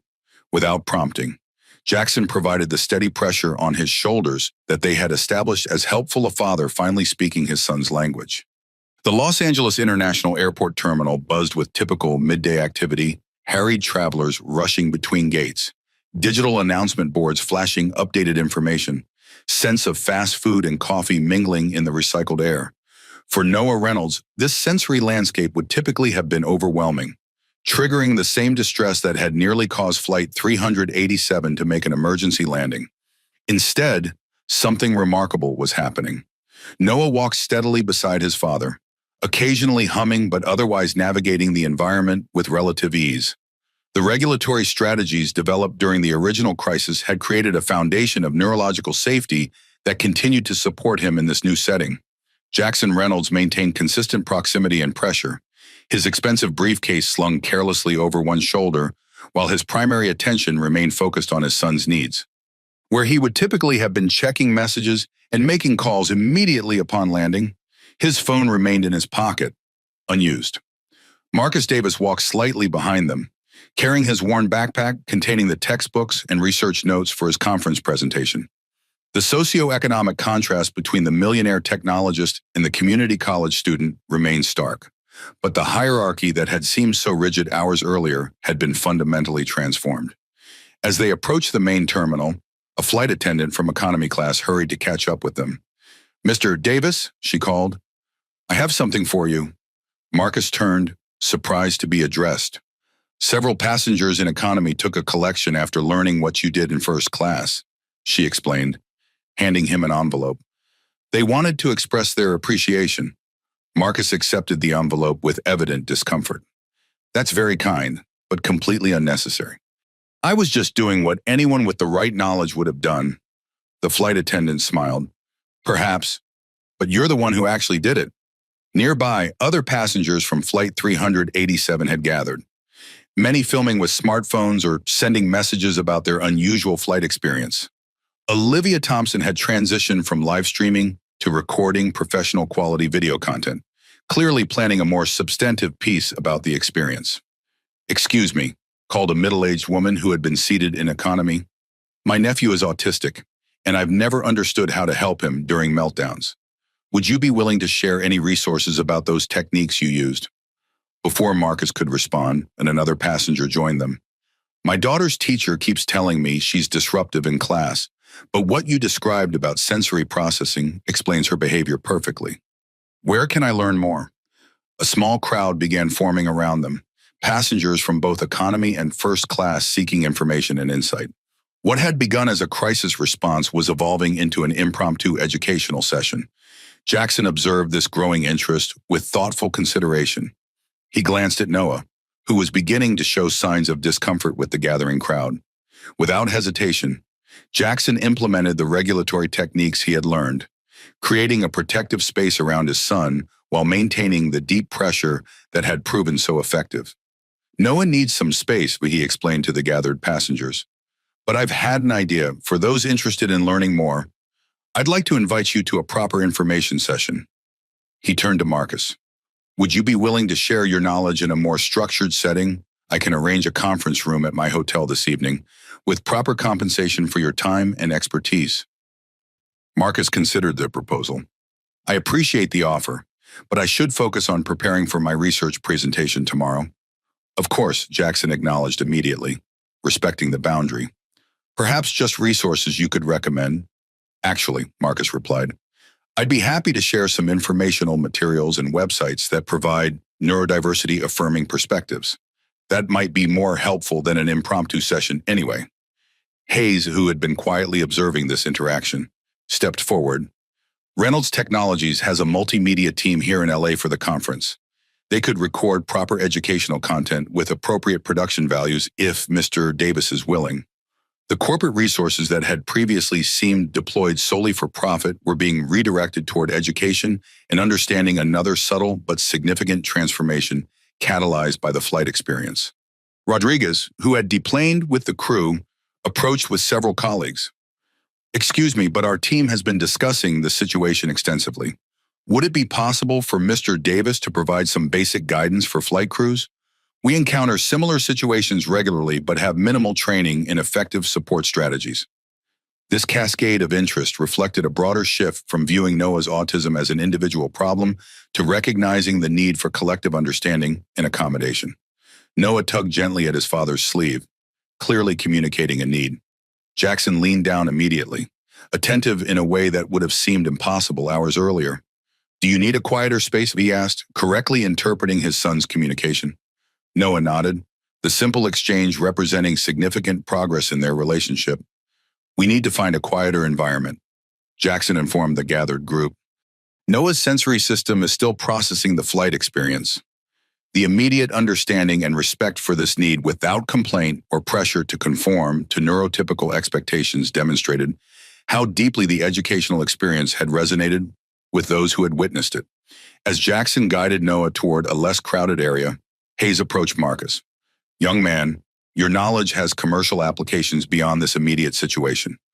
Reynolds Technologies has been developing accessibility initiatives, and your expertise could be valuable in shaping those efforts. Marcus responded carefully. I appreciate the interest, but my focus remains on community-based, accessible approaches that don't require significant financial resources. Corporate applications would need to maintain that core commitment to accessibility. Hayes nodded with surprising respect for this perspective, a valid concern. Perhaps we could discuss how to scale your approaches while maintaining accessibility across socioeconomic barriers. The conversation was interrupted by an announcement over the terminal speakers, a gate change for an upcoming flight.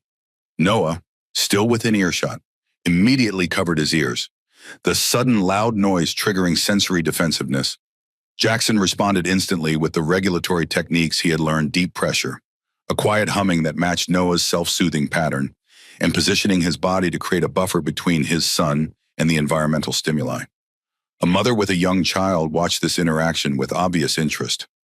Excuse me, she said hesitantly to Marcus. My daughter does that same covering ears thing in loud places. I've been telling her to stop because I thought it was just bad behavior. But it's actually her trying to manage sound. Yes, Marcus confirmed. It's a natural protective response to auditory input that feels overwhelming or painful. Supporting that self-protection rather than discouraging it can help her nervous system feel safer. The woman nodded thoughtfully.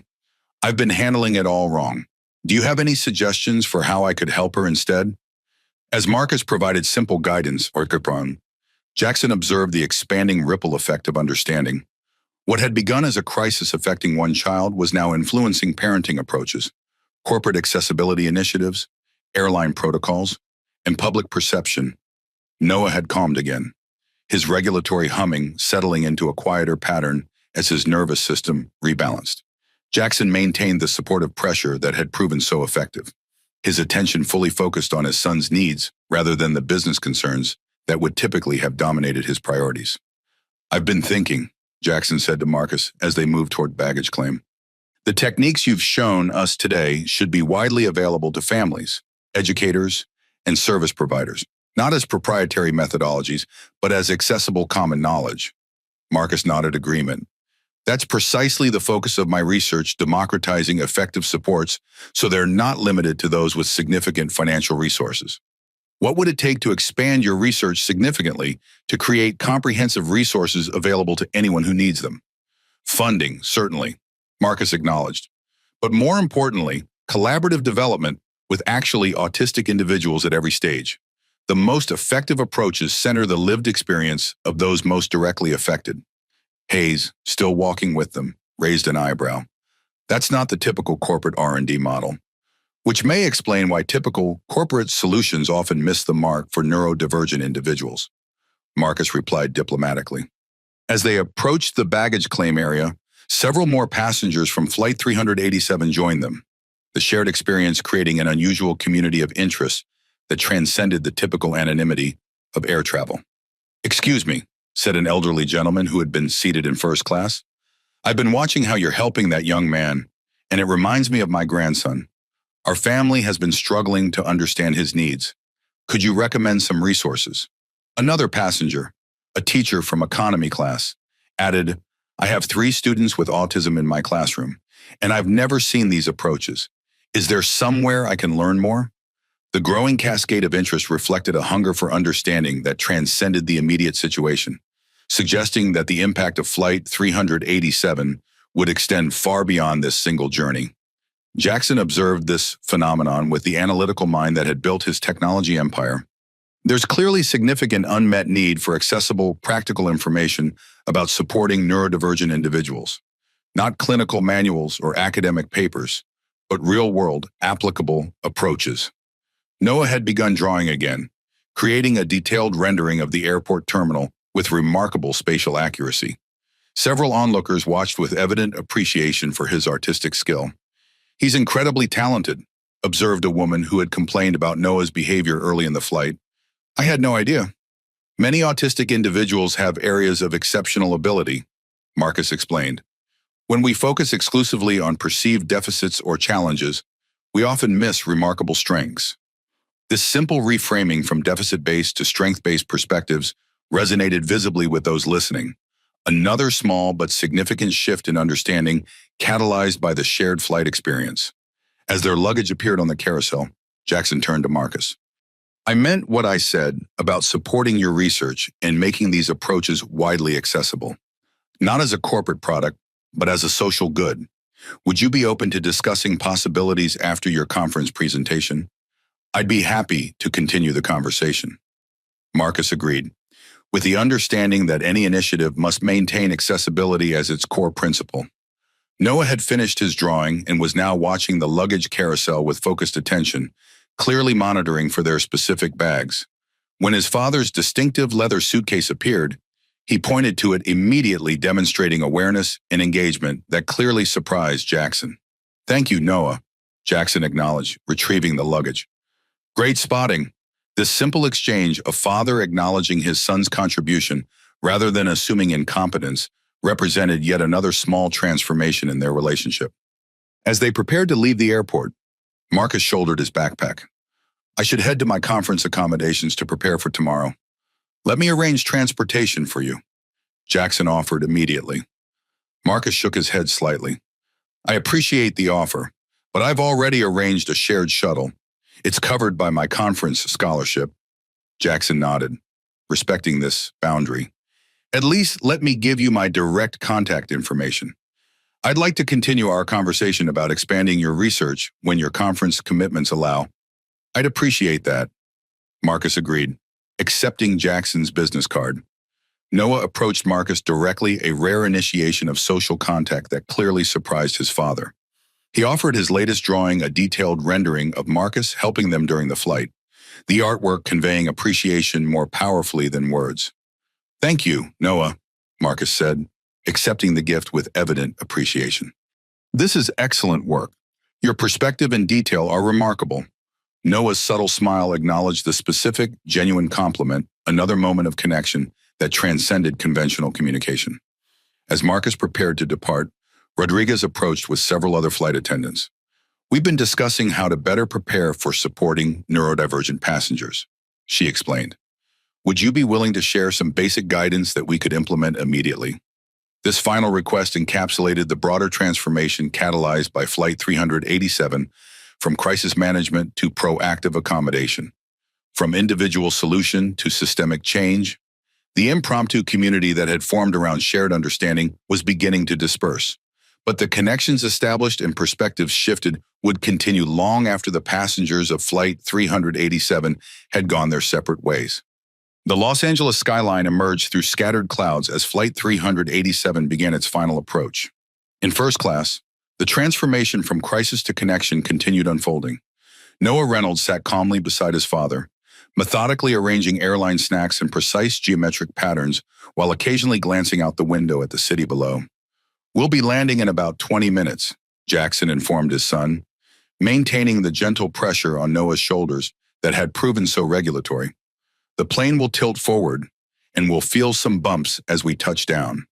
This simple preparation, naming the sensory experiences before they occurred, represented one of many techniques Jackson had integrated from Marcus's guidance, where he would previously have expected Noah to simply tolerate landing procedures. He now recognized the importance of predictability for his son's sensory system.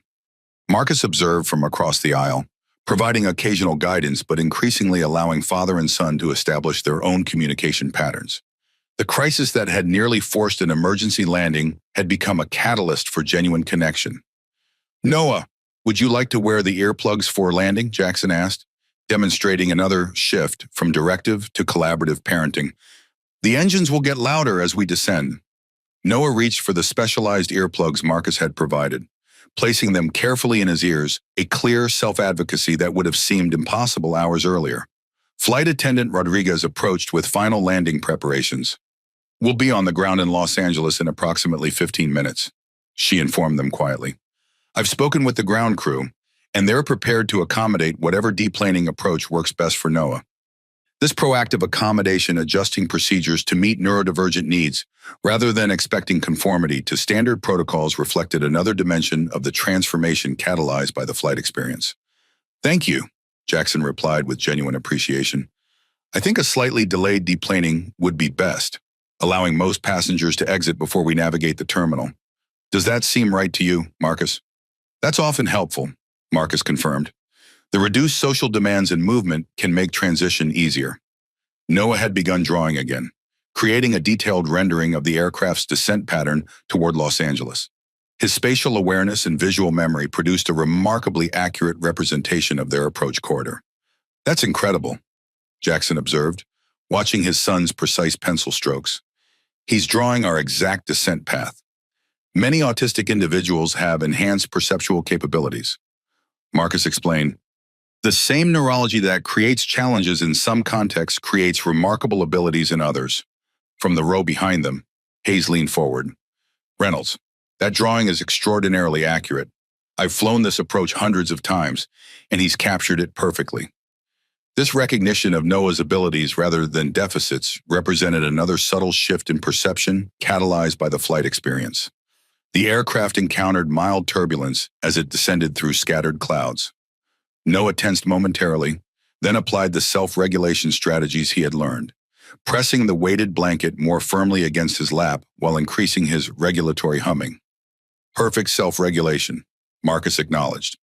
Noah's recognizing his body's needs and addressing them independently.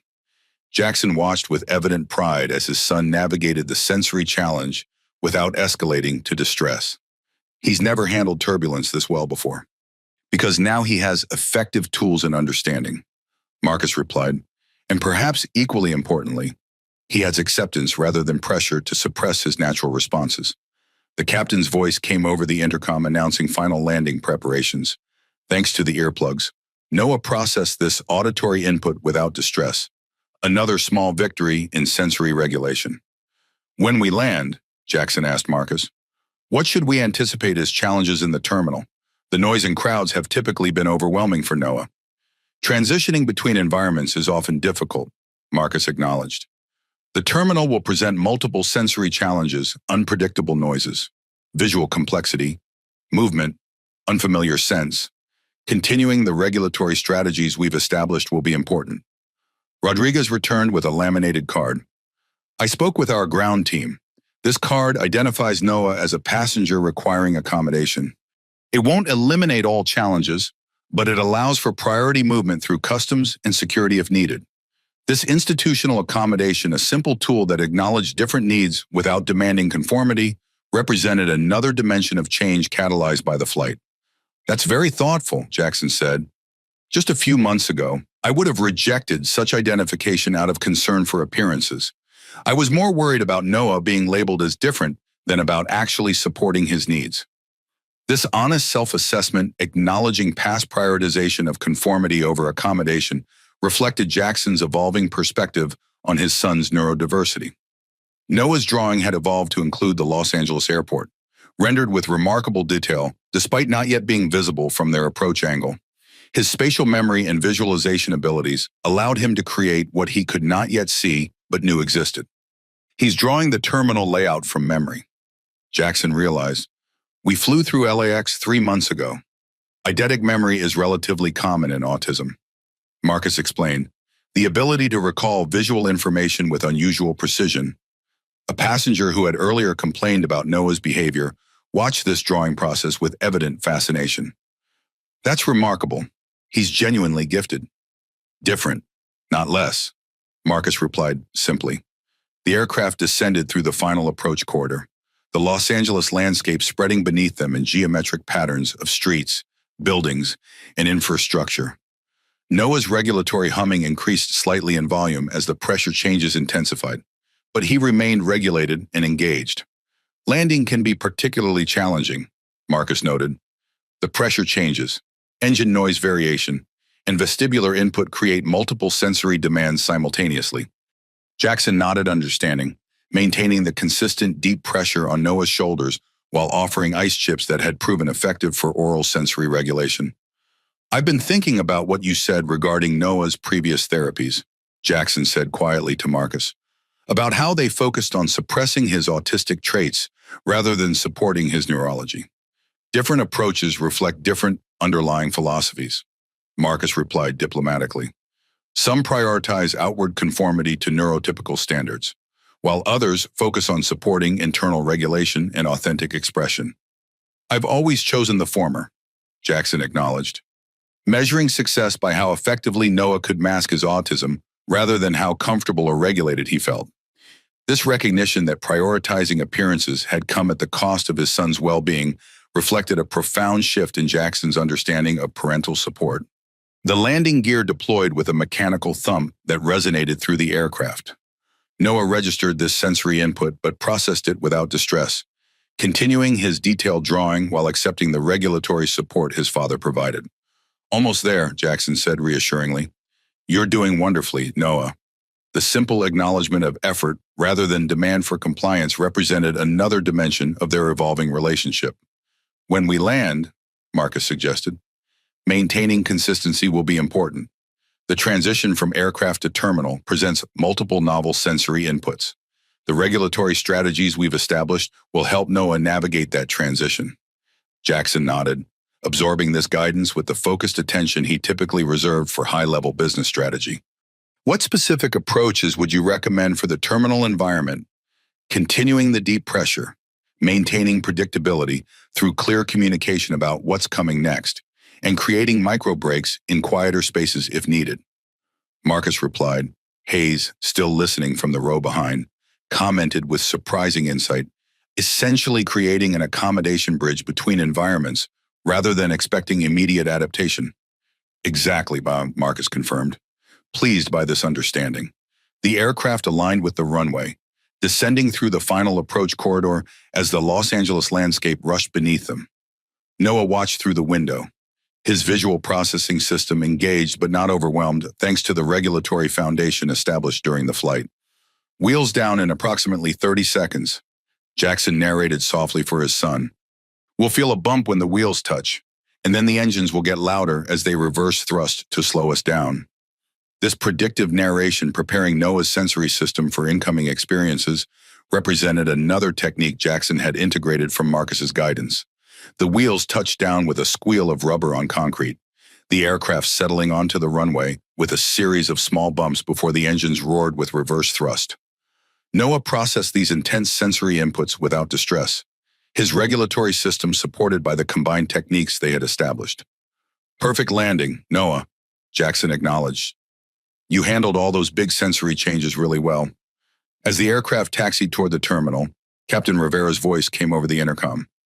"Ladies and gentlemen, welcome to Los Angeles International Airport. Local time is 2:17 p.m. with clear skies and a temperature of 76 degrees. Before we reach the gate, I'd like to extend a personal thank you to everyone who contributed to resolving our in-flight situation today.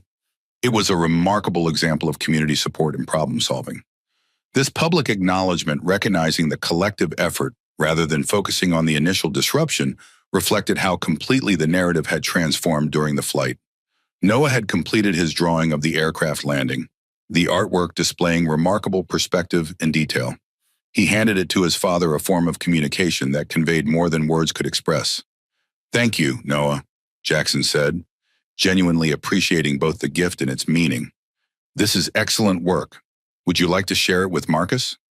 Noah nodded, his subtle gesture representing another small connection point in their evolving relationship. Marcus accepted the drawing with evident appreciation. "Thank you, Noah. Your spatial awareness and attention to detail are exceptional. You've captured the landing sequence perfectly." As the aircraft approached the gate, Rodriguez returned with final deplaning information. "We'll be ready to begin deplaning in approximately 5 minutes. As discussed, we can arrange for you to exit either first or after the main cabin has cleared, whatever would be most comfortable for Noah." This simple accommodation adjusting standard procedures to meet neurodivergent needs represented another dimension of the transformation catalyzed by Flight 387. Jackson looked to his son. "Noah, would you prefer to get off the plane before everyone else, or wait until most people have left?" Noah held up 5 fingers, a clear communication that both surprised and delighted his father. 5 minutes after regular deplaning begins," Jackson confirmed, receiving a nod in response. "We'll deplane 5 minutes after the main cabin begins exiting," Jackson informed Rodriguez, "and we'd appreciate having Marcus accompany us if that's possible." "Of course," Rodriguez confirmed. "I'll make the arrangements." The aircraft came to a complete stop at the gate, the seatbelt sign chiming off as passengers prepared to gather their belongings. Noah remained calm and regulated, the transition managed through continued sensory support rather than demands for performance. "We've come a long way from where we started this flight," Jackson observed quietly to Marcus. "In more ways than one." Marcus nodded agreement. The most important journey today wasn't the one from New York to Los Angeles. The Los Angeles International Airport terminal bustled with typical midday activity, harried travelers rushing between gates, digital announcement boards flashing updated information, the cacophony of thousands of conversations overlapping in the cavernous space.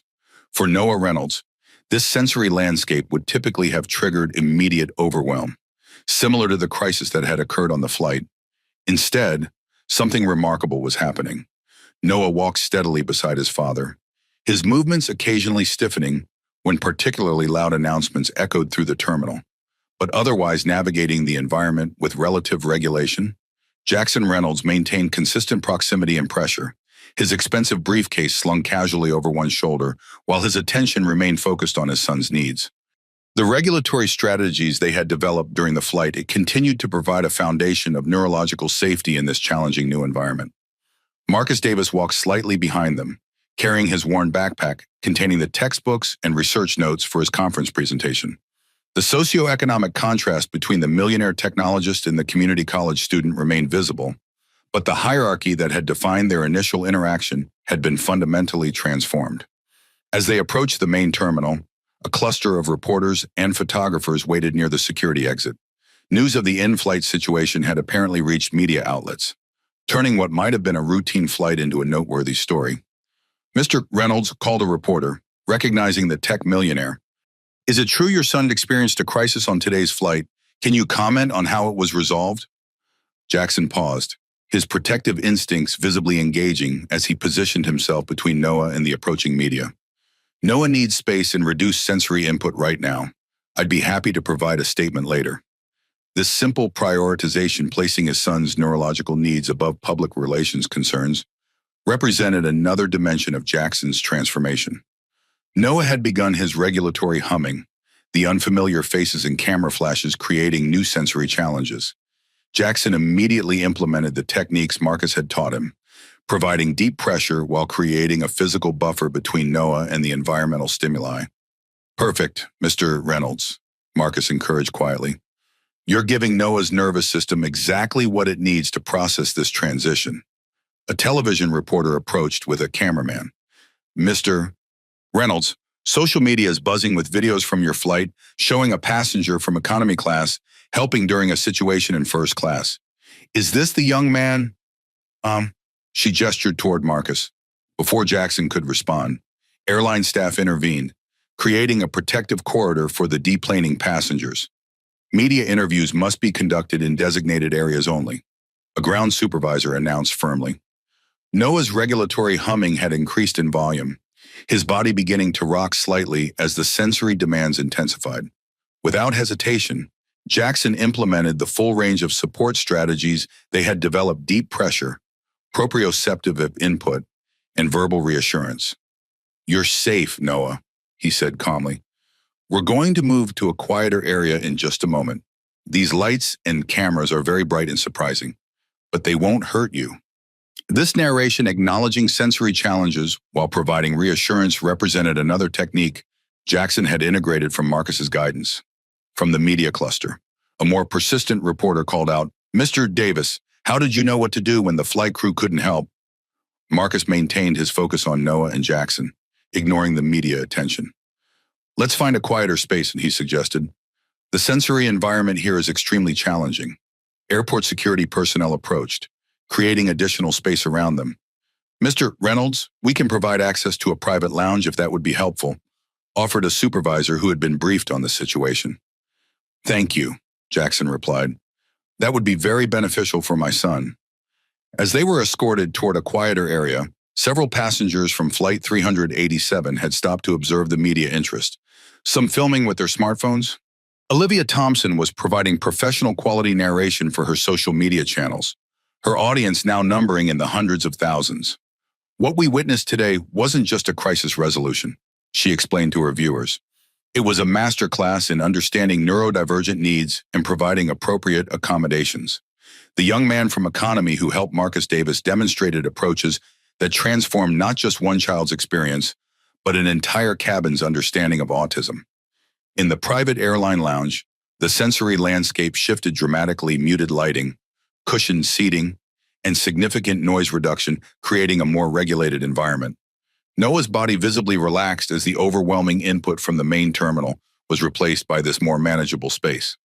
"Excellent self-advocacy, Noah," Marcus acknowledged. "Your body told us exactly what it needed, and you communicated that effectively." Jackson observed his son's response with evident relief and continuing amazement. The difference in his regulation between environments is remarkable. "I've always attributed his challenging behaviors to autism itself rather than environmental demands." That perspective shift from viewing distress as inherent to autism versus as a response to environmental mismatch is transformative for many families. Marcus noted. The lounge manager approached discreetly. "Mr. Reynolds, several media outlets are requesting statements about the situation on your flight. Would you like me to decline all inquiries?" Jackson considered this question carefully, glancing at Noah, who had begun drawing again, creating a detailed rendering of the terminal they had just navigated. "Actually," Jackson replied thoughtfully, "this might be an opportunity to share something important about neurodiversity and accommodation, but only if it can be done without creating additional stress for Noah." This consideration, placing Noah's well-being above potential publicity opportunities, represented another dimension of Jackson's evolving priorities. "Perhaps a brief statement without cameras, provided Noah remains comfortable in this space with appropriate support," Jackson suggested. Marcus observed this thoughtful approach with quiet approval. "That balances advocacy with Noah's immediate needs." The lounge manager nodded understanding. I'll arrange a controlled interaction with just two reporters, no cameras or recording equipment, in the adjacent conference room. That way Noah can remain in this regulated space. As these arrangements were being made, Hayes entered the lounge, having navigated the terminal separately. Reynolds, the media situation out there is intensifying. Several business publications are requesting comment about how this situation might affect your upcoming conference, keynote on technological accessibility. Jackson's expression reflected genuine realization. My keynote on accessibility. I've been preparing that speech for weeks, focusing entirely on technical accommodations without once considering the human dimension of accessibility. Hayes nodded with unexpected insight. Perhaps today's experience offers a more authentic perspective than the one our marketing team crafted. The corporate messaging that had previously seemed sufficient now appeared hollow in light of the day's lived experience, another transformation catalyzed by Flight 387. Noah had completed his drawing and was now watching the adults with quiet attention. His regulatory systems stabilized in this more supportive environment. Noah, Jackson said gently, some people want to talk to me about what happened on our flight. Would it be okay if I speak with them in the next room while you stay here with Marcus? Or would you prefer that I stay with you? This simple question, offering Noah agency rather than assuming his preference, represented another evolution in their relationship. Noah pointed to Marcus, then made a small pushing motion toward the conference room door, clearly communicating his comfort with the proposed arrangement. Thank you for telling me what works for you, Jackson acknowledged. I'll be right next door if you need anything. Marcus settled into a chair near Noah, maintaining the consistent, predictable presence that had proven so regulatory. Would you like to continue drawing while your dad talks to the people next door? Noah nodded, returning to his artwork with focused attention. The rapport they had established during the flight continued to support his regulation in this new environment. In the adjacent conference room, Jackson met with carefully selected reporters, their questions focusing on the broader implications of the flight experience rather than sensationalizing the initial crisis. Mr. Reynolds, asked a reporter from the Los Angeles Times, social media is filled with videos showing remarkable transformation during your flight. Can you share what you learned from that experience? Jackson considered his response carefully. I learned that what we often label as behavioral problems in autistic individuals are actually reasonable responses to environments that don't accommodate their neurological needs. My son wasn't having a problem. He was experiencing an environment that created problems for his sensory processing system. This fundamental reframing from pathologizing the individual to recognizing environmental mismatch reflected the core insight catalyzed by Flight 387. And the young man from economy class who assisted prompted a business reporter. Marcus Davis demonstrated approaches that should be common knowledge, but unfortunately aren't. Jackson replied. His expertise comes from lived experience supporting his autistic brother, combined with formal study and professional work in neurodiversity support. The reporters noted the obvious respect in Jackson's tone, a tech millionaire speaking about a community college student with genuine appreciation rather than condescension. Will this experience influence Reynolds Technologies' approach to accessibility initiatives? Asked the business reporter. Profoundly, Jackson confirmed without hesitation. We've been approaching accessibility primarily as a technical challenge, when it's fundamentally about human diversity and accommodation. Our initiatives will be completely reconceptualized based on today's experience. As Jackson continued sharing insights from the flight, Marcus and Noah remained in the adjacent lounge. Noah had completed another detailed drawing, this one showing the airplane cabin during their most connected moments, with remarkable attention to emotional expressions and interpersonal dynamics.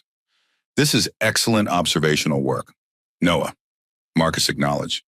You must have captured not just what people look like, but how they were feeling and interacting.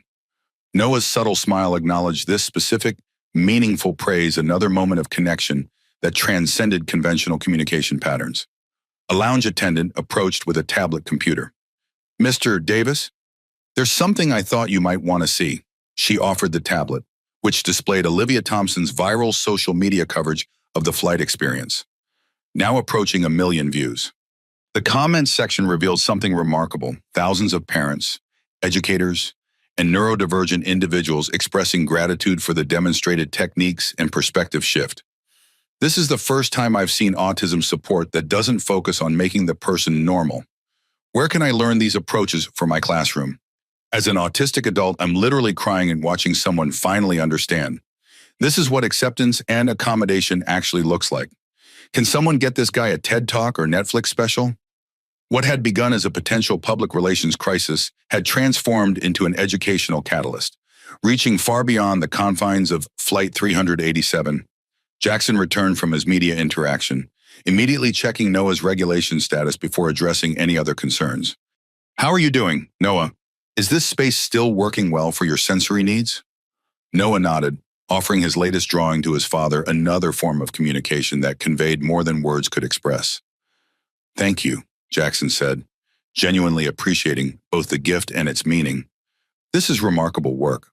Noah, you've captured exactly how it felt when we were connecting on the plane. Hayes entered with his phone displaying news alerts. Reynolds, this story is gaining significant traction. Your brief comments are already being quoted in business publications, and the airline has issued a statement commending both Mr. Davis and their crew for exemplary problem solving. The narrative had shifted completely from potential embarrassment and disruption to exemplary accommodation and education.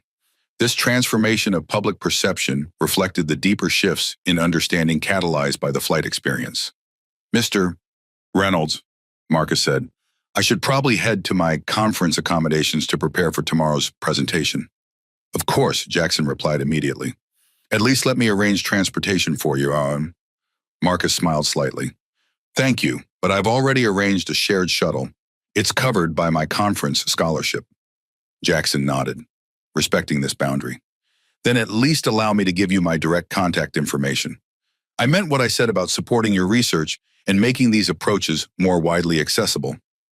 As they exchanged contact information, Noah approached Marcus directly, a rare initiation of social contact that visibly surprised his father. He offered another drawing, this one showing Marcus helping them during the flight's most challenging moments. Thank you, Noah, Marcus said, accepting the artwork with evident appreciation. This is a thoughtful gift. Your perspective and detail are remarkable. The lounge attendant returned with updated information. Mr. Reynolds, your car service has arrived.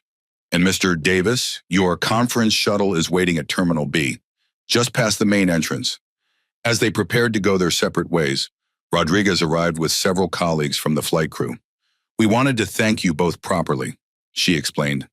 Today's experience has prompted important discussions about how we can better support neurodivergent passengers. This institutional response, recognizing the need for systemic change rather than viewing the situation as an isolated incident, represented another dimension of the transformation catalyzed by Flight 387. I'd be happy to share some basic resources, Marcus offered. There are excellent guidelines available for creating more sensory-friendly travel experiences. We would greatly appreciate that, Rodriguez replied. The airline is already discussing formal training programs based on today's experience. As they moved toward the lounge exit, Jackson placed a hand gently on Marcus's shoulder. I meant what I said about supporting your research. But more importantly, I want to thank you for helping me see my son, really see him perhaps for the first time. This genuine gratitude from a man whose wealth and status had previously defined his interactions reflected the most profound transformation catalyzed by their shared journey. The late afternoon sun streamed through floor-to-ceiling windows at the Reynolds Technologies corporate suite in downtown Los Angeles. Jackson Reynolds stood watching his son methodically arrange and rearrange colored markers on the conference table, creating complex geometric patterns that reflected both mathematical precision and artistic sensibility. 3 hours had passed since their arrival from the airport, and Noah remained remarkably regulated despite the day's extraordinary events. The sensory support strategies developed during their flight continued to provide a foundation of neurological safety that allowed his natural capabilities to emerge. Look at this pattern, Dad, Noah said quietly, his first unprompted verbal communication of the day. It's a Fibonacci sequence in color progression. Jackson's eyes widened at both the verbal initiative and the sophisticated mathematical concept. That's remarkable. Noah, you've created a visual representation of the sequence. This simple exchange, a son sharing his interest and a father responding with genuine appreciation, represented yet another dimension of their evolving relationship. Hayes entered the conference room, tablet in hand displaying the latest social media metrics. The numbers are extraordinary. Jackson, Thompson's coverage of the flight has exceeded 3.7 million views in just 3 hours. The hashtag flight lessons is trending nationally. Jackson nodded acknowledgement while maintaining his attention primarily on Noah's continuing pattern work. This prioritization connection with his son over business concerns reflected his recalibrated values following the flight experience. What's most remarkable, Hayes continued, isn't just the view count, but the engagement. Thousands of parents, educators, and neurodivergent individuals are sharing their own experiences and asking how to implement similar approaches. And social media comments reflected this hunger for practical guidance. Where can I learn these techniques? My son's school needs this training ASAP. This should be required viewing for all teachers and parents. As an autistic person, I wish someone had understood me like this.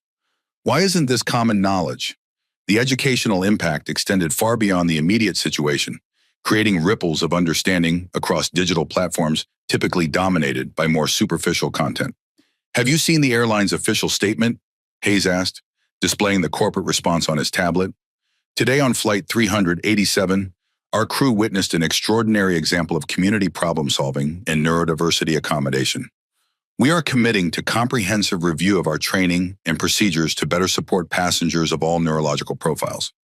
We extend particular appreciation to passenger Marcus Davis, whose expertise transformed a challenging situation into a learning opportunity for everyone on board. This institutional acknowledgement, recognizing the need for systemic change rather than treating the situation as an isolated incident, represented another dimension of the impact catalyzed by their shared journey. Noah had completed his marker pattern and begun a new drawing, this one depicting the conference room with remarkable spatial accuracy. His focus and regulation remained stable, the strategies from the flight continuing to support his nervous system in this new environment. He's more regulated than I've ever seen him in a novel environment, Jackson observed quietly to Hayes. Not because his autism has changed, but because we're providing what his neurology actually needs rather than demanding conformity to neurotypical expectations.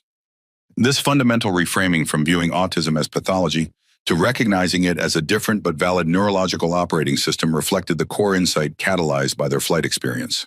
Jackson's phone chimed with an incoming call, Marcus Davis's number appearing on the screen. He answered immediately, activating speakerphone so Noah could participate if he chose. Marcus, thank you for calling. Noah and I were just implementing the regulatory strategies you taught us. They're continuing to be remarkably effective. I'm glad to hear that, Marcus replied, his voice carrying the same calm confidence that had guided them through the flight crisis. I'm calling because something unexpected has happened that I thought you should know about. What's that? Jackson asked. Apparently, several universities have seen the viral coverage of our flight. I've received emails from admissions officers at 4 institutions offering full transfer scholarships to complete my bachelor's and continue into graduate studies. That's outstanding, Jackson responded with genuine enthusiasm. Well-deserved recognition of your expertise. It's certainly unexpected, Marcus acknowledged, including offers from UCLA's neuroscience program and Stanford's psychology department, both with specialized research tracks in neurodiversity studies. Noah looked up from his drawing, clearly listening to the conversation while continuing his artistic work, multitasking in a way that would have seemed impossible during his previously overwhelmed state. Have you considered which opportunity you might accept? Jackson asked. Marcus's response came after thoughtful pause. That's partly why I'm calling. These opportunities are remarkable, but they all require relocation away from my brother Elijah and our grandmother. The support system we've built is in our community. The impossible choice hung in the air, unprecedented educational advancement versus family responsibility and stability for his brother. What if relocation wasn't necessary, Jackson suggested? What if Elijah and your grandmother could accompany you, with comprehensive support systems established before you arrived? That would be ideal, Marcus acknowledged. But the logistics and finances make that virtually impossible. Jackson glanced at his son, still drawing while processing the conversation. Noah and I have been discussing the Reynolds Foundation's priorities. We're interested in establishing a neurodiversity support initiative focusing on exactly the accessible approaches you've developed. This collaborative framing Noah and I have been discussing, rather than unilateral decision-making, represented another evolution in their relationship. Such an initiative could potentially include relocation support for families demonstrating exceptional promise in neurodiversity advocacy and research. Jackson continued, creating opportunities for knowledge advancement without requiring family separation. Hayes, listening nearby, nodded approval at this creative solution, bridging corporate philanthropy with genuine human need. That's an incredibly generous concept, Marcus replied carefully. Though I'd want to ensure any such initiative wasn't designed around a single case but created sustainable opportunities for multiple families facing similar challenges. This immediate focus on broader impact rather than personal advantage reflected Marcus's consistent ethical framework. Absolutely, Jackson agreed. We'd want to develop comprehensive guidelines ensuring equitable access based on merit and need rather than arbitrary selection. Noah had completed his drawing and approached his father, offering the artwork as his contribution to the conversation. The image showed Elijah, whom Noah had never met but had heard described alongside Marcus in what appeared to be a research setting. Noah's created something he wants to share with you, Jackson explained, describing the drawing to Marcus. He seems to be visualizing a future where your research continues with your brother's involvement. That's remarkably insightful, Marcus responded. Elijah has actually been my primary motivation for developing these approaches. His responses to different techniques have shaped my understanding more than any textbook or course. Jackson studied his son's drawing more carefully, noting the detailed research environment depicted. Noah appears to be suggesting a specific vision for this initiative, one where lived experience informs formal research in a continuing feedback loop. That's exactly the methodological approach I've advocated in my conference presentation, Marcus noted with evident appreciation. Research driven by and accountable to the neurodivergent community it aims to serve. As they continued discussing possibilities, Rodriguez called to provide an update from the airline's perspective. Reynolds, I wanted to let you know that our executive team has authorized immediate development of a comprehensive training program for flight crews on supporting neurodivergent passengers. We'd be grateful for Mr. Davis's input on curriculum development if he's potentially available after his conference. This institutional response, moving quickly from acknowledgement to action, represented another ripple effect of the flight experience, extending its impact to potentially thousands of future passengers. I'd be happy to share resources and perspectives, Marcus replied. Though I'd recommend involving multiple neurodivergent consultants to ensure diverse experiences are represented, this commitment to collaborative, representative approaches rather than positioning himself as a singular expert reflected Marcus's ethical consistency. Noah had returned to his marker arrangement, creating a new pattern that incorporated elements from his earlier Fibonacci sequence, but with additional complexity. His regulated engagement with this self-directed activity demonstrated how effectively the supportive strategies were continuing to work. His executive functioning capabilities are remarkable when his sensory and emotional needs are properly supported, Jackson observed. I've spent years focusing on behavioral compliance without recognizing how environmental accommodations could unlock his natural abilities. This insight that performance depends on appropriate support rather than just individual effort reflected the broader perspective shift catalyzed by their flight experience. Hayes approached with his tablet, displaying newest media updates. The video from inside the aircraft has been obtained by major news networks. They're featuring it in segments about accessibility and accommodation, with neurodiversity experts providing context about sensory processing challenges. The educational impact continued expanding, transforming what could have been sensationalized coverage into meaningful public education about neurodivergent experiences. Jackson's assistant entered with a message. Sir, the conference organizers called about tomorrow's keynote. They've seen the media coverage and are requesting permission to adjust your speaking time from 30 minutes to an hour, allowing for discussion of today's experience as it relates to genuine accessibility rather than just technological solutions. This institutional recognition that lived experience might offer more valuable insights than predetermined corporate messaging represented another dimension of impact, catalyzed by Flight 387. Please inform them I'll need to adjust my presentation substantially, Jackson replied. The keynote I prepared yesterday no longer reflects my understanding of accessibility. This willingness to publicly acknowledge evolved thinking, departing from carefully crafted corporate messaging to share authentic learning, reflected Jackson's transformed perspective. Noah had completed his marker pattern and approached his father again, This time with a simple note written in his precise handwriting, "I want to help other kids like me feel safe." Jackson read the note carefully, his expression reflecting profound recognition of his son's compassionate intention. "Noah, that's a wonderful goal. Would you like to help us think about how the Reynolds Foundation could support that vision?" Noah nodded, the simple exchange representing another step in their evolving communication and shared purpose. As evening approached, the initial impact of Flight 387 continued expanding through multiple channels: social media amplification, institutional responses, professional recognition, and most significantly, the transformed relationship between a father and son who had begun the day as strangers despite years of proximity. The crisis that had nearly forced an emergency landing had become a catalyst for connection, understanding, and systemic change that would potentially benefit thousands beyond those directly involved. The conference room at Reynolds Technologies headquarters buzzed with focused energy as representatives from 27 airlines reviewed implementation data from the newly established Sensory Accessibility and Air Travel Initiative. Large screens displayed statistical results from the first quarter of program implementation, a 68% reduction in sensory-related incidents across participating carriers. Jackson Reynolds stood at the presentation podium, his communication style transformed from the corporate polish that had previously defined his public persona. Where he once projected untouchable authority, he now conveyed authentic engagement and collaborative spirit. "These results exceed our most optimistic projections," Jackson acknowledged, gesturing toward the data visualization. "But numbers tell only part of the story. The real measure of success lies in the individual experiences of neurodivergent travelers and their families."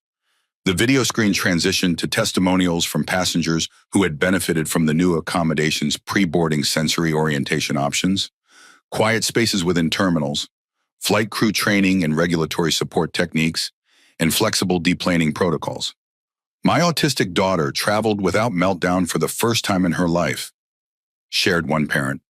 "The crew understood her needs without us having to explain or apologize. It felt like genuine inclusion, not reluctant accommodation."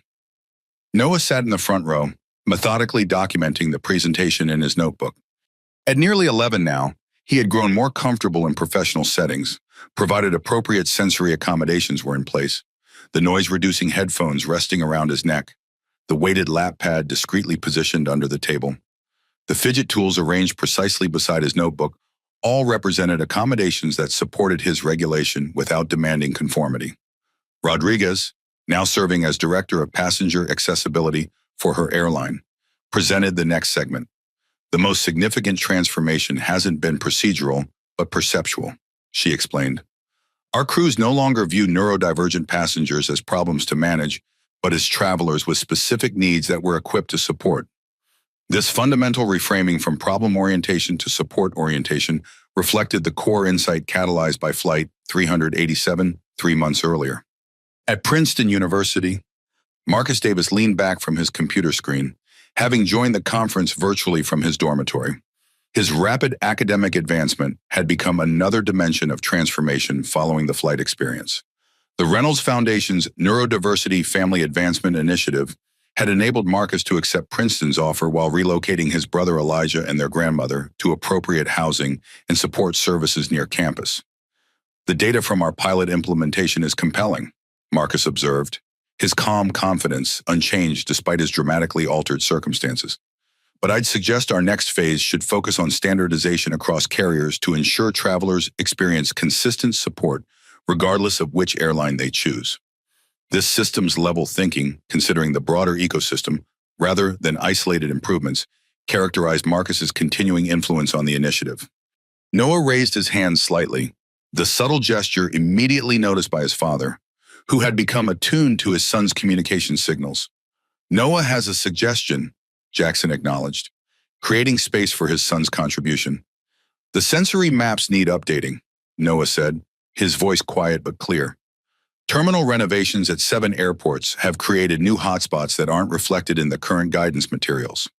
This specific detailed observation demonstrating both attention to implementation details and awareness of real-world applications reflected Noah's growing involvement in the initiative. His lived experience as an autistic individual had become valued expertise rather than a condition to be managed. "Excellent point," Noah, Rodriguez acknowledged. Could you work with our mapping team to identify those specific locations? Noah nodded, accepting this responsibility without the anxiety that would have overwhelmed him months earlier. The foundation of neurological safety established through consistent accommodation allowed his natural capabilities to emerge and flourish. Jackson advanced to the next presentation segment, education and community impact. Beyond commercial aviation, these approaches have begun influencing adjacent sectors.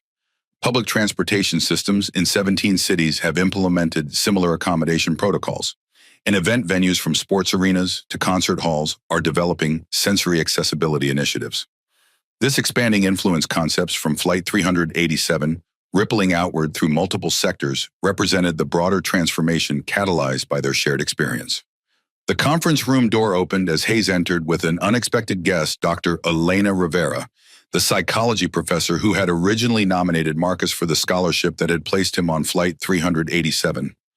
I hope we're not interrupting, Hayes said. Rivera wanted to share some academic impact data that might interest the group. Jackson welcomed them warmly, another shift from his previously formal corporate demeanor. Perfect timing. We're discussing exactly how these approaches are influencing different sectors. Dr. Rivera approached the podium with evident enthusiasm.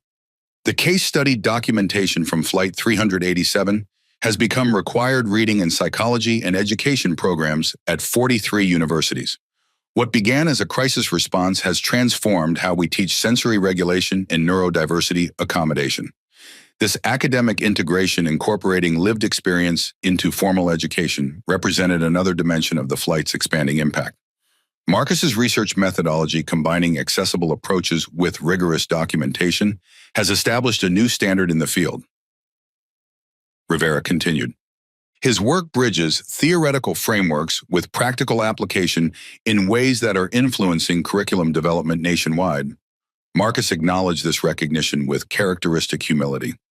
The most significant contribution has come from collaborative development with actually autistic consultants, ensuring interventions address real needs rather than clinical assumptions. Noah had begun drawing during this discussion, not disengaging but processing information through his visual thinking system. His artwork depicted the expanding influence of the initiative as concentric circles radiating outward from a central point representing Flight 387. Noah's creating a visual representation of our impact model, Jackson explained to the group, his tone reflecting genuine appreciation for his son's alternative communication approach. May I see that when you're finished? Rodriguez asked Noah directly. It might help us explain the program's influence to stakeholders more effectively than our current charts. Noah nodded, the simple exchange representing respectful engagement with his communication style rather than pressure to conform to conventional presentation formats. The meeting continued with implementation updates from participating airlines, each reporting similar patterns of successful accommodation and reduced incidents. The approaches developed through crisis on a single flight had evolved into systematic protocols benefiting thousands of travelers across multiple carriers. We should acknowledge an unexpected benefit, noted a representative from a major international airline. These accommodations, designed primarily for neurodivergent passengers, have improved travel experiences for many others, elderly travelers, those with anxiety, parents with young children, and individuals with sensory sensitivities not specifically related to autism.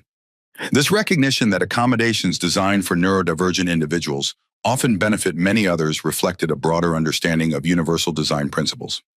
As the meeting concluded, Jackson invited closing observations from key participants. Rodriguez spoke first, her perspective shaped by 15 years in aviation.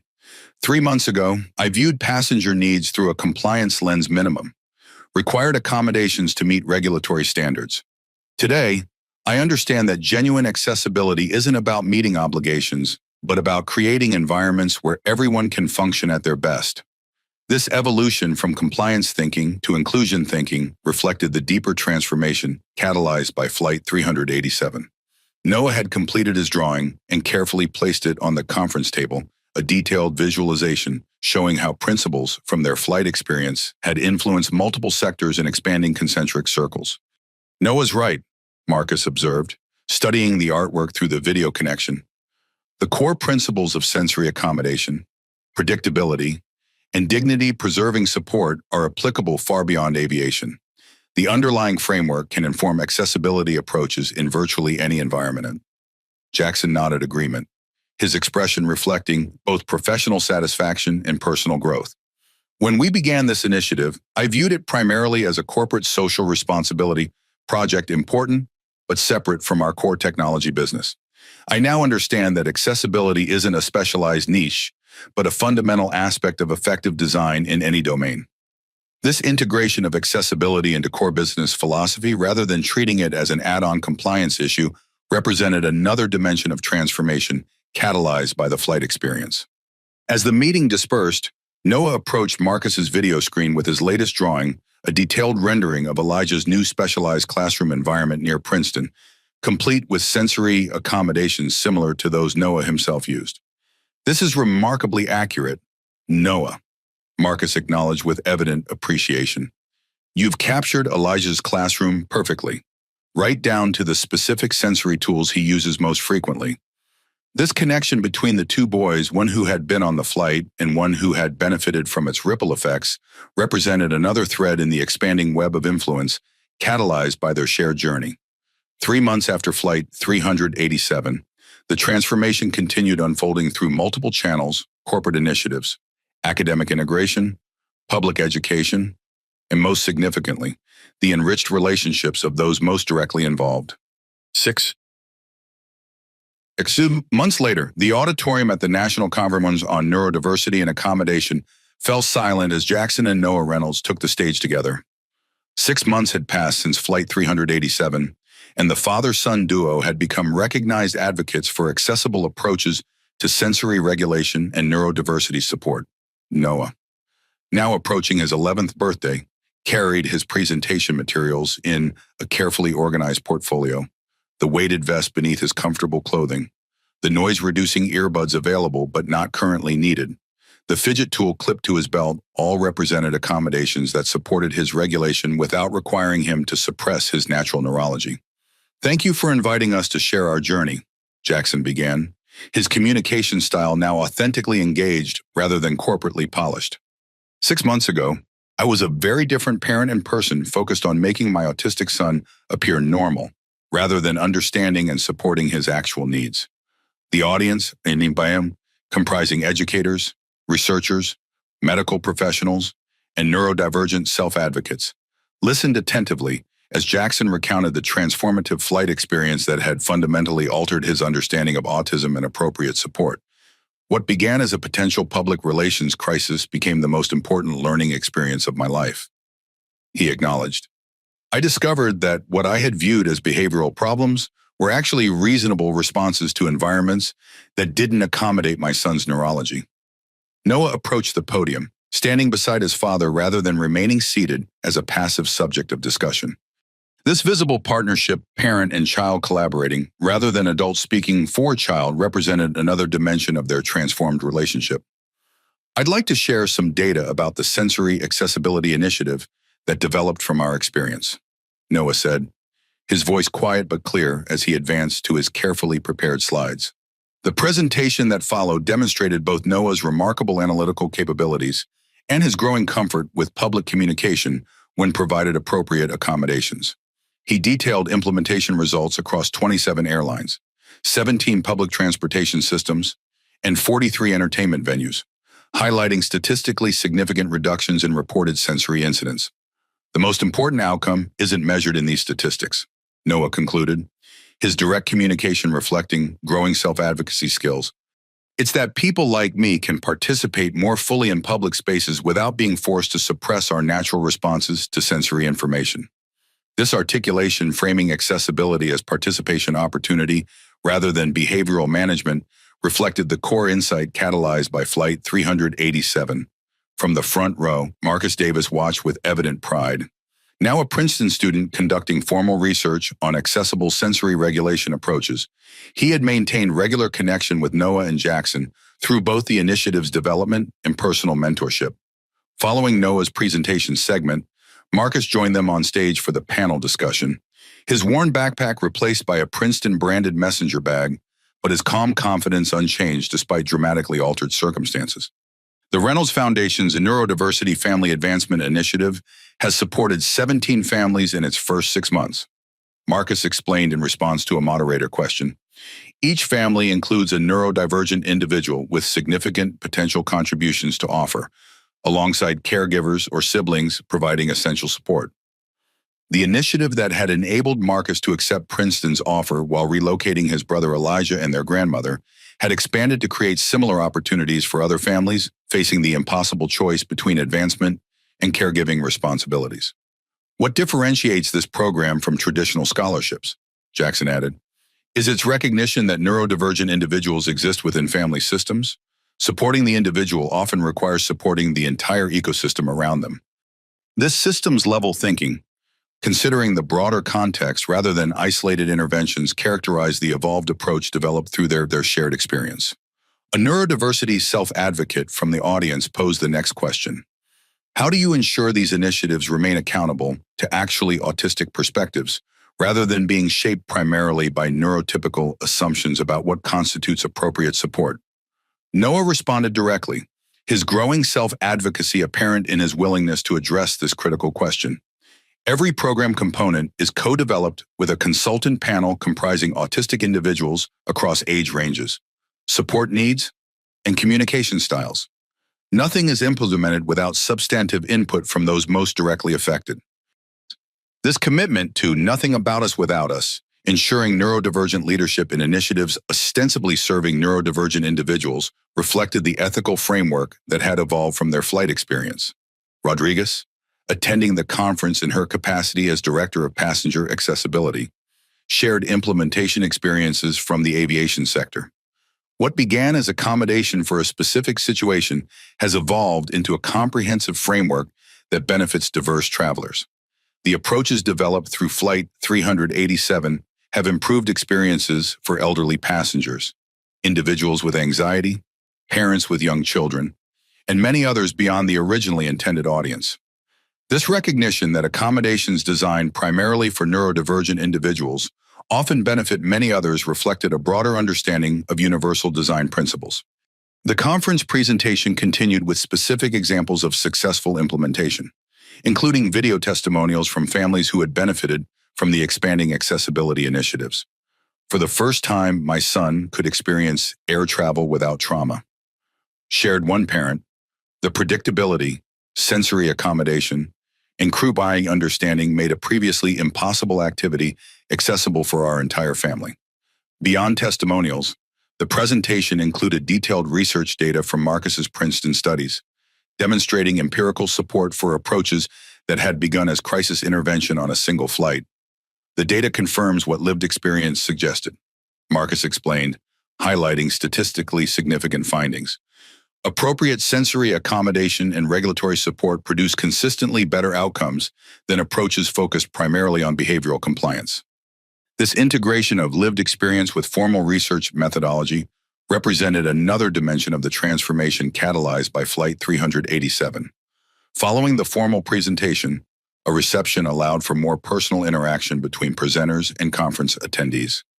Noah had prepared for this social demand by creating a regulatory plan that included scheduled sensory breaks, access to quieter spaces, and consistent proprioceptive support through his weighted vest.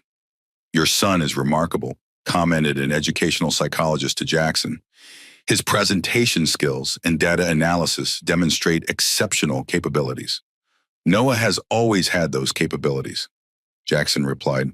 "What's changed is our recognition and accommodation of his sensory and regulatory needs, allowing his natural strengths to emerge without being overshadowed by environmental challenges." This fundamental reframing from deficit-focused to strength-based perspectives reflected the core insight catalyzed by their flight experience. Nearby, Marcus engaged with neurodiversity researchers interested in the accessible approaches he had developed. "The most significant aspect isn't the specific techniques, but the underlying philosophy," he explained, recognizing that distress behaviors communicate legitimate needs rather than representing problems to be eliminated. This perspective shift from pathologizing neurodivergent responses to recognizing their communicative function had become a central theme in the expanding influence of their shared experience. Noah approached a group of autistic self-advocates, offering copies of his latest sensory mapping project, detailed visual guides to navigating environments typically challenging for neurodivergent individuals. The exchange that followed demonstrated genuine peer connection. Neurodivergent individuals communicating through their shared understanding of sensory experiences that often eluded neurotypical description. This is precisely what was missing from traditional approaches, observed Dr. Elena Rivera, who had joined the conference to present alongside Marcus. Authentic connection between neurodivergent individuals sharing strategies rather than neurotypical experts prescribing normalization techniques. As the reception continued, Hayes approached with a prominent technology CEO interested in implementing similar accessibility initiatives within his corporate environment.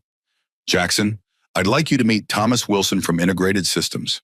He's interested in adapting our neurodiversity support framework for his technology campus. The name and face were immediately familiar, the first-class flight attendant who had initially blocked Marcus's access to Noah during the flight crisis. His professional trajectory had apparently shifted significantly following that experience. Mr. Reynolds, Wilson said with evident humility, I don't know if you remember me from Flight 387, but I remember, Jackson replied without recrimination. You were doing your job as you understood it at the time. My understanding was deeply flawed, Wilson acknowledged. That experience fundamentally changed my perspective on accessibility and accommodation. I left the airline industry to work specifically on creating more inclusive environments in corporate settings. This individual transformation from enforcing arbitrary barriers to actively dismantling them represented another ripple effect from their shared flight experience. I'd be happy to connect you with our implementation team, Jackson offered, though I'd suggest beginning with consultation from actually autistic individuals within your organization, as they'll have the most relevant insights about necessary accommodations. This guidance prioritizing neurodivergent perspectives within organizational change reflected the ethical framework that had evolved from their flight experience. As the conference events concluded for the day, Jackson, Noah, and Marcus gathered briefly in a quieter space to reflect on the 6-month milestone in their shared journey. I never imagined where that flight would lead us, Jackson acknowledged. What began as a crisis has transformed not just my relationship with Noah, but entire systems of accommodation across multiple sectors. Noah had begun processing the day's experiences through his visual thinking system rather than conventional conversation. His artwork depicted the three of them on the aircraft alongside representations of the expanding influence their shared experience had generated. Noah's right, Marcus observed, studying the drawing. The core principles we developed during that flight have proven applicable far beyond that specific situation. The underlying framework of sensory accommodation, predictability, and dignity-preserving support can inform accessibility approaches in virtually any environment. 6 months after Flight 387, the transformation continued unfolding through multiple channels, corporate initiatives, academic integration, public education, and most significantly, the enriched lives and relationships of those most directly involved. 1-year anniversary, the anniversary flight departed from New York's JFK Airport precisely 365 days after the original journey that had transformed so many lives. Flight 387 Redux, as the special commemorative flight had been designated, carried most of the original passengers along with representatives from 27 airlines, now implementing the sensory accessibility initiative developed from that experience. Noah Reynolds sat beside the window, calmly watching ground operations while occasionally documenting observations in his journal. The regulatory supports developed during the original crisis had evolved into consistent accommodation strategies that allowed his natural capabilities to flourish. The weighted vest beneath his comfortable clothing, the specialized earplugs designed to filter rather than block environmental sounds, the communication cards discreetly arranged in his travel portfolio all represented accommodations that supported his neurological needs without demanding suppression of his autism. Jackson Reynolds sat beside his son, his attention focused on Noah's experience rather than the business communications that would previously have dominated his priorities. The father-son relationship that had begun transforming during the original flight had evolved into genuine connection based on understanding and respect rather than demands for conformity. "How are you feeling about takeoff?" Jackson asked, the simple question reflecting his evolved unawareness of Noah's sensory experience. "The engine vibration frequency is difficult," Noah replied with characteristic precision. but the earplugs adjust the worst harmonics, and the weighted vest helps with the acceleration pressure. This direct communication about sensory experience, neither minimized nor exaggerated, represented another dimension of their transformed relationship. Across the aisle, Marcus Davis sat reviewing presentation materials for the Accessibility Summit that would follow their arrival in Los Angeles. Now a second-year student at Princeton pursuing dual degrees in psychology and neuroscience, he had become a recognized authority on accessible sensory regulation approaches while maintaining his characteristic humility. Rodriguez moved through the cabin in her role as Director of Passenger Accessibility, checking specialized accommodations installed throughout the aircraft, the sensory regulation kits available at each seat, the designated quiet zone in the rear cabin, the specialized lighting adjustable by individual passengers, all represented systematic changes implemented following the insights gained from the original Flight 387. This anniversary flight represents how far we've come in just 1 year, Rodriguez noted as she confirmed final preparations. What began as crisis response has evolved into comprehensive accommodation integrated into standard operations. This systematic transformation from reactive problem-solving to proactive accessibility reflected the broader impact catalyzed by their shared experience. Hayes boarded with several corporate executives interested in adapting the accessibility framework for their own organizations. The business case for inclusion had become increasingly apparent as implementation data demonstrated benefits extending far beyond the originally intended audience. The statistical results are compelling, Hayes explained to his colleagues. Passenger satisfaction metrics have increased 27% across all demographics, not just among those with identified sensory needs. Providing accommodations that were once considered specialized has improved experiences universally. This recognition that designing for diverse neurological needs benefits everyone had become a central principle in the expanding influence of the Flight 387 experience. Olivia Thompson boarded with professional video equipment, documenting the anniversary flight for her documentary series on transformative accommodation. Her initial viral coverage had evolved into substantive educational content viewed by millions across multiple platforms. The most significant aspect of this story isn't the specific techniques developed, Thompson explained to her audience. It's the fundamental shift in perspective from viewing neurodivergent individuals as problems to be managed to recognizing environmental mismatch as the actual challenge. This reframing from individual pathology to environmental responsibility reflected the core insight catalyzed by the original flight experience. As the aircraft began taxiing toward the runway, Noah implemented his regulatory strategies with practiced efficiency. The deep pressure from his weighted vest, the sensory filtering provided by his specialized earplugs, the proprioceptive input from pressure against the window all supported his nervous system through the transition. Perfect self-regulation. Noah, Jackson acknowledged quietly. You've developed extremely effective strategies. Noah nodded slight appreciation for the specific, genuine recognition. The predictability helps. Knowing exactly what sensory experiences are coming makes them easier to process. This insight that predictability significantly reduces the challenge of novel sensory input had become a central principle in the accessibility approaches developed from their shared experience. Marcus observed their interaction with quiet approval. The communication patterns you've established represent exactly the kind of collaborative accommodation we're advocating across settings acknowledging sensory experiences without pathologizing them. As the aircraft accelerated down the runway, Noah remained regulated and engaged, processing the intense sensory input without becoming overwhelmed. The crisis that had nearly diverted the original flight was now a distant memory, replaced by effective accommodation and understanding. Once at cruising altitude, the commemorative portion of the flight began with Rodriguez addressing the cabin. 1 year ago today, a potential crisis on this route became a catalyst for transformation across the aviation industry and beyond. Today, we're commemorating not just what was avoided, but what was created through that experience.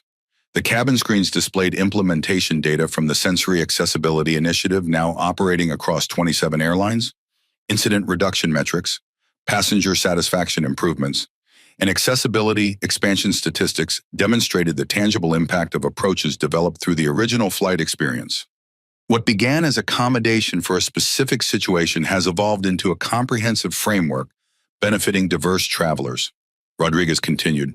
The approaches developed through Flight 387 have improved experiences for elderly passengers, individuals with anxiety, parents with young children, and many others beyond the originally intended audience. This recognition that accommodations designed for neurodivergent individuals often benefit many others reflected a broader understanding of universal design principles. Noah had begun drawing during this presentation, not disengaging, but processing information through his visual thinking system. His artwork depicted the aircraft with transparent walls, revealing the invisible accommodations now built into its design, specialized lighting systems, sound dampening technologies, sensory regulation kits, and communication supports available at each seat. Noah's creating a visual cross-section of the accommodation systems, Jackson explained to those nearby, his tone reflecting genuine appreciation for his son's alternative communication approach. Marcus joined them, having been invited to share implementation data from academic environments, now adapting the framework for educational settings.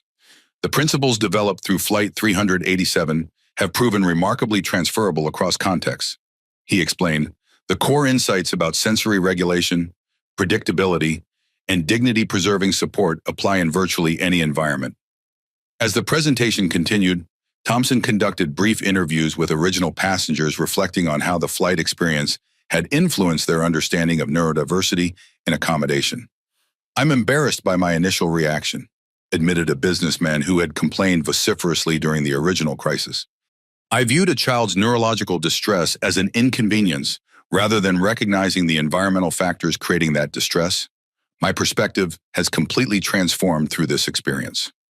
This individual transformation multiplied across hundreds directly involved and millions reached through media coverage represented another dimension of the flight's expanding impact.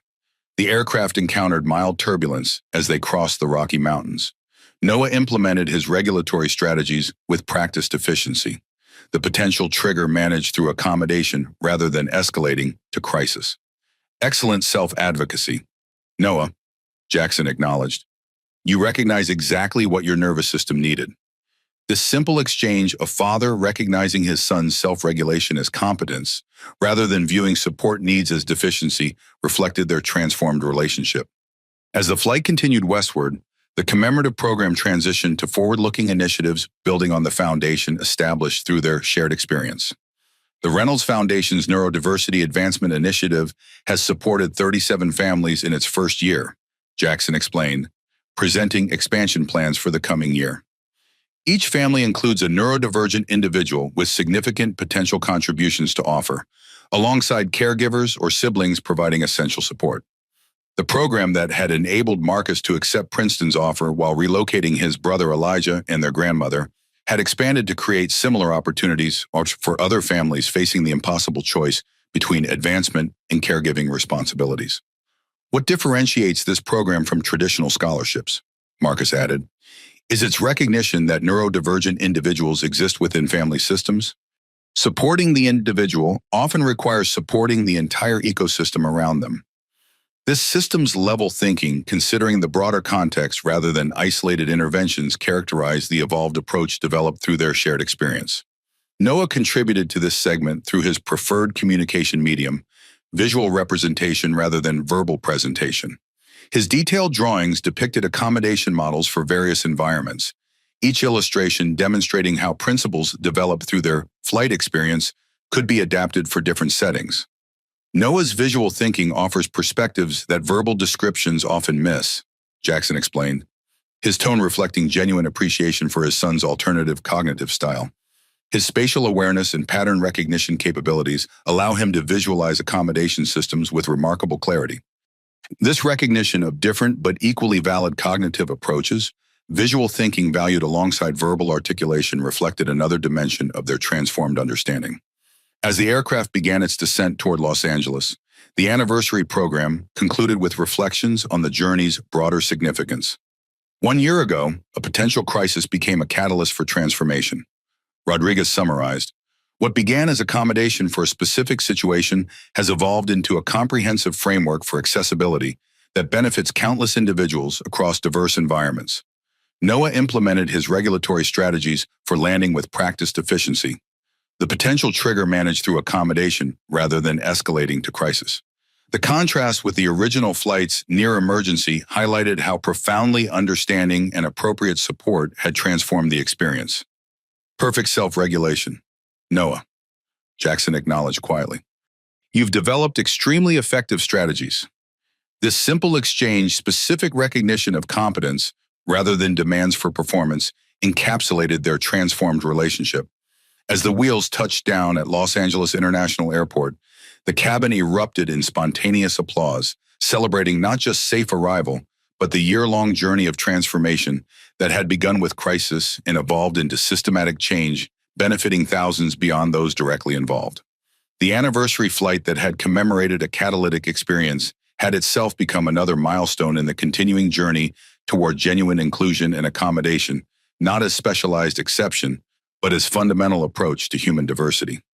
The California sunset painted the sky in vibrant oranges and purples as Marcus Davis stood at the edge of the hotel balcony, gazing out over the Los Angeles skyline. 1 year had passed since the flight that had transformed so many lives, including his own. The community college student working multiple jobs while caring for his autistic brother had become a Princeton scholar conducting groundbreaking research in neurodiversity support approaches. It's quite a view, Jackson Reynolds said, joining him at the railing. Though I suspect you're seeing more than just the sunset. Marcus smiled slightly. I was thinking about how a single decision can change everything. If I hadn't offered to help that day on the flight, if I hadn't finally been willing to listen, Jackson added, completing the thought. Noah approached quietly, offering Marcus a detailed drawing he had created during the anniversary flight reception. The artwork depicted the three of them on the original flight. The moment of connection that had catalyzed so much transformation, captured with remarkable emotional insight. Thank you, Noah, Marcus said, accepting the gift with evident appreciation. You've captured exactly how that moment felt. Noah nodded, the simple acknowledgement carrying meaning beyond words. His communication style remained uniquely his own, but the supports and accommodations developed over the past year had created space for authentic expression rather than demanding conformity to neurotypical expectations. I never imagined where that flight would lead us, Jackson reflected. At best, I was hoping for techniques to make Noah appear less autistic in public. Instead, I received the far greater gift of actually connecting with my son as he is. This fundamental shift from seeking to change his child to changing his own understanding represented the core personal transformation catalyzed by their shared journey. The opportunity to attend Princeton while keeping my family together seemed impossible before that day. Marcus acknowledged. The choice between educational advancement and supporting Elijah felt like an unsolvable dilemma. The Neurodiversity Family Advancement Initiative that had grown from their flight experience had created pathways not just for Marcus but for dozens of other families facing similar impossible choices between caregiving responsibilities and educational or professional opportunities. Noah had moved slightly apart, observing the sunset with focused attention to its sensory dimensions, the gradual shift in light intensity, the changing color spectrum, the subtly altering temperature as evening approached. His sensory processing capabilities, once viewed primarily as deficits, had been reconceptualized as different but equally valid ways of experiencing the world. Noah experiences that sunset with a perceptual precision I can only imagine, Jackson said quietly. For years, I tried to make him see the world as I do, never considering what I might be missing in his perception. This recognition that neurodivergent perspectives offer valuable insights, rather than simply representing processing differences to be corrected, reflected another dimension of their transformed understanding. How is Elijah adapting to the new school near Princeton? Jackson asked Marcus. Remarkably well, Marcus replied, his expression warming at mention of his brother. The accommodations were implemented before we arrived, creating a foundation of neurological safety that allowed his natural capabilities to emerge more fully.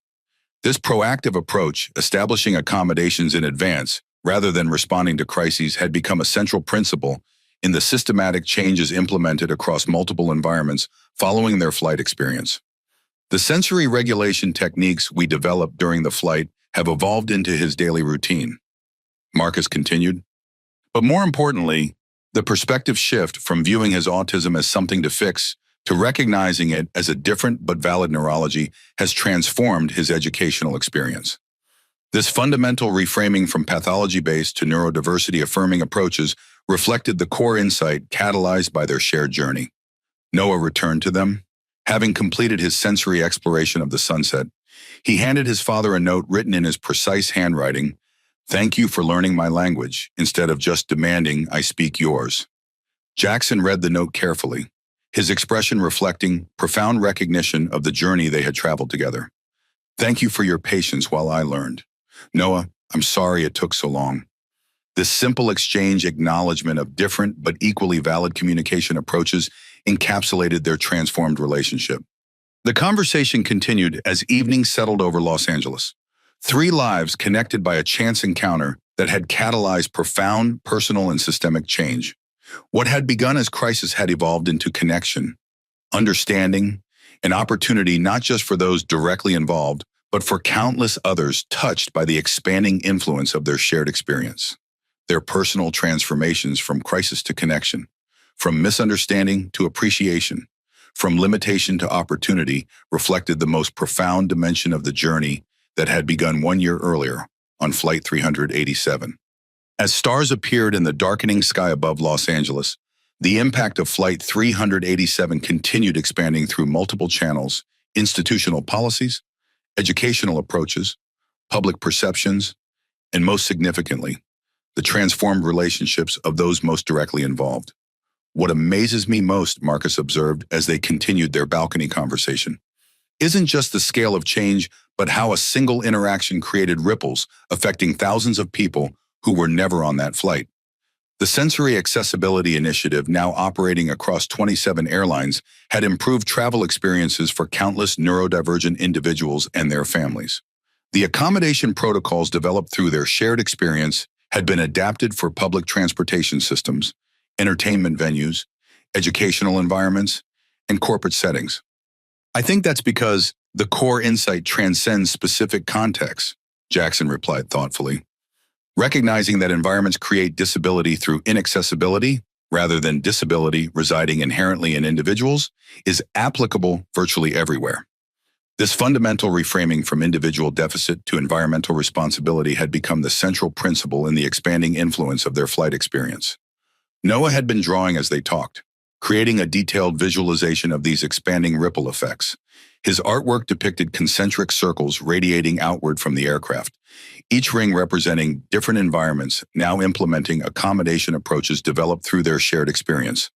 "Noah's visualization captures it perfectly," Marcus acknowledged, studying the drawing.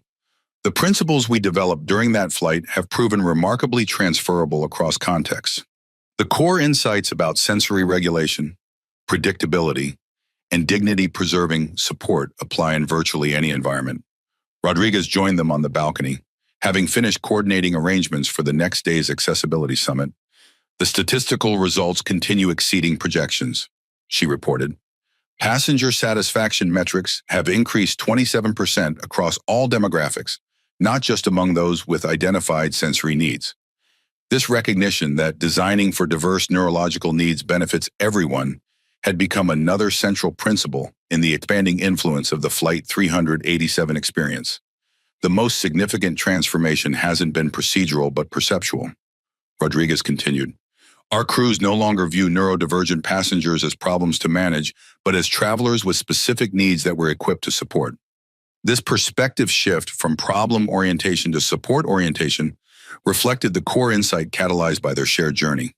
Noah offered Rodriguez his latest drawing, a detailed rendering of the specialized accommodations now standard on participating airlines. His visual thinking capabilities, once viewed primarily as an alternative to normal communication, had become recognized as valuable contributions to the initiative's development and implementation. "Thank you, Noah," Rodriguez said, accepting the artwork with genuine appreciation. "Your visual representations help us explain these concepts far more effectively than our technical descriptions."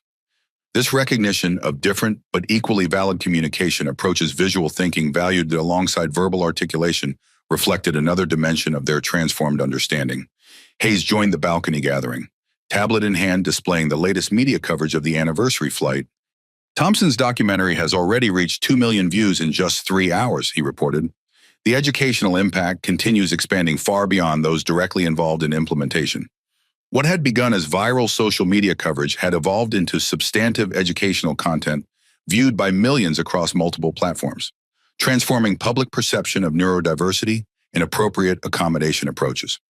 The business case for inclusion has become increasingly apparent as implementation data demonstrates benefits extending far beyond the originally intended audience. Hayes continued, displaying financial metrics that had captured corporate attention. This economic validation demonstrating that accessibility makes business sense beyond ethical considerations had accelerated institutional adoption across multiple sectors.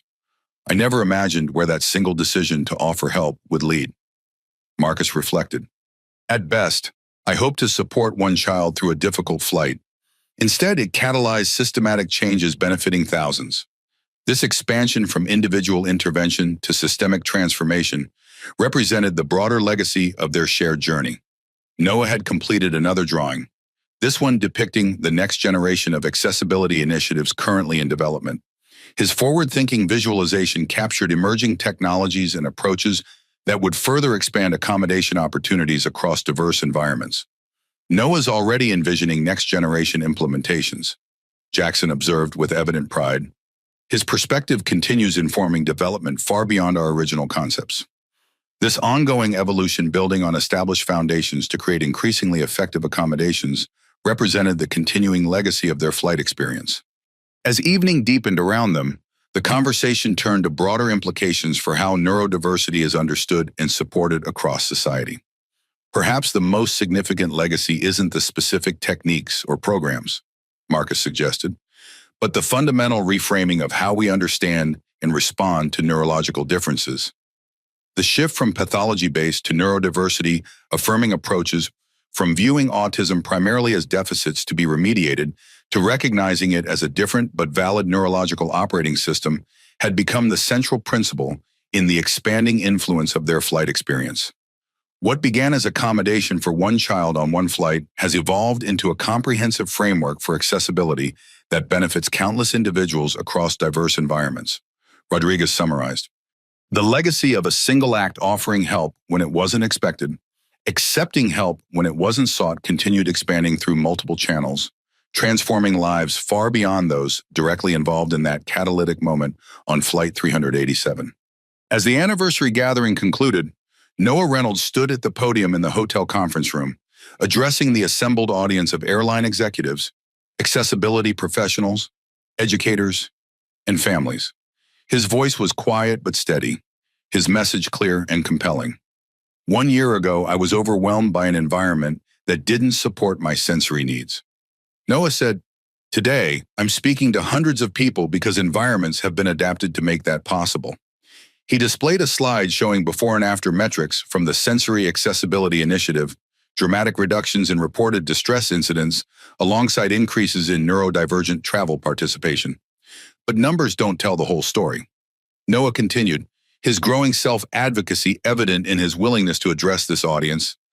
Behind these statistics are real people who can now participate in activities that were previously inaccessible to them.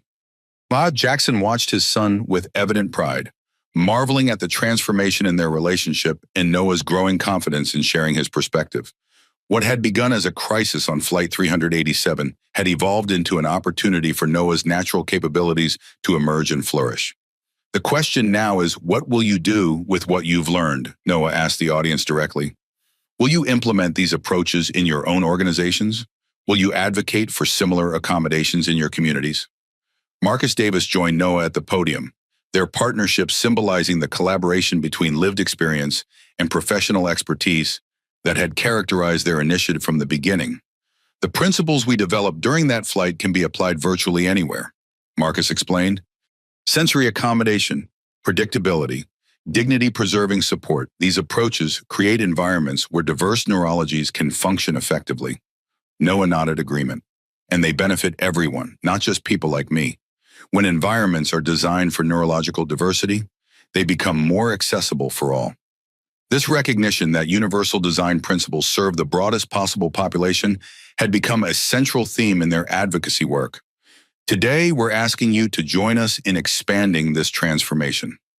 Marcus continued, not just in aviation or transportation, but in schools, workplaces, healthcare facilities, public spaces anywhere people with diverse neurological needs might go. Noah displayed his latest drawing, a detailed visualization of concentric circles radiating outward from a central point representing their flight experience. Each ring depicted different environments where accessibility principles could be implemented. My experience on that flight changed because someone noticed what was happening and offered help, Noah said, his voice growing stronger. Someone understood that the problem wasn't me, it was an environment that didn't accommodate my needs. Jackson stepped forward to join his son and Marcus. As a parent who once focused on making my child conform to neurotypical expectations, I can tell you that the transformation in our relationship has been the most profound outcome of this journey. He placed a hand gently on Noah's shoulder, the same deep pressure that had first helped regulate his son's nervous system during their flight, now an established connection between them. We're inviting you to be part of this continuing transformation, Jackson addressed the audience, to recognize that environments create disability through inaccessibility rather than disability residing inherently in individuals. Noah concluded their presentation with remarkable clarity and purpose. One person offering help on one flight created all of this change. Imagine what could happen if everyone in this room made the same decision to recognize neurodiversity as a different but valid way of experiencing the world, and to create environments that support rather than challenge diverse neurological needs. The audience rose in standing ovation, the impact of their message resonating throughout the conference hall. What had begun as crisis had truly transformed into opportunity, not just for those directly involved, but for countless others who would benefit from the expanding influence of their shared journey. If this story touched you, please consider taking action in your own communities and spaces. Share this video with others who might benefit from understanding neurodiversity from this perspective. Subscribe to our channel for more transformative stories that challenge assumptions and create paths to genuine inclusion. Hit that notification bell to stay updated on our latest content, exploring how small acts of understanding can create profound change. Leave a comment below sharing your own experiences with neurodiversity or accessibility challenges. Your story might be the catalyst someone else needs. Remember, environments create disability through inaccessibility rather than disability residing inherently in individuals. Together, we can transform those environments, one accommodation at a time,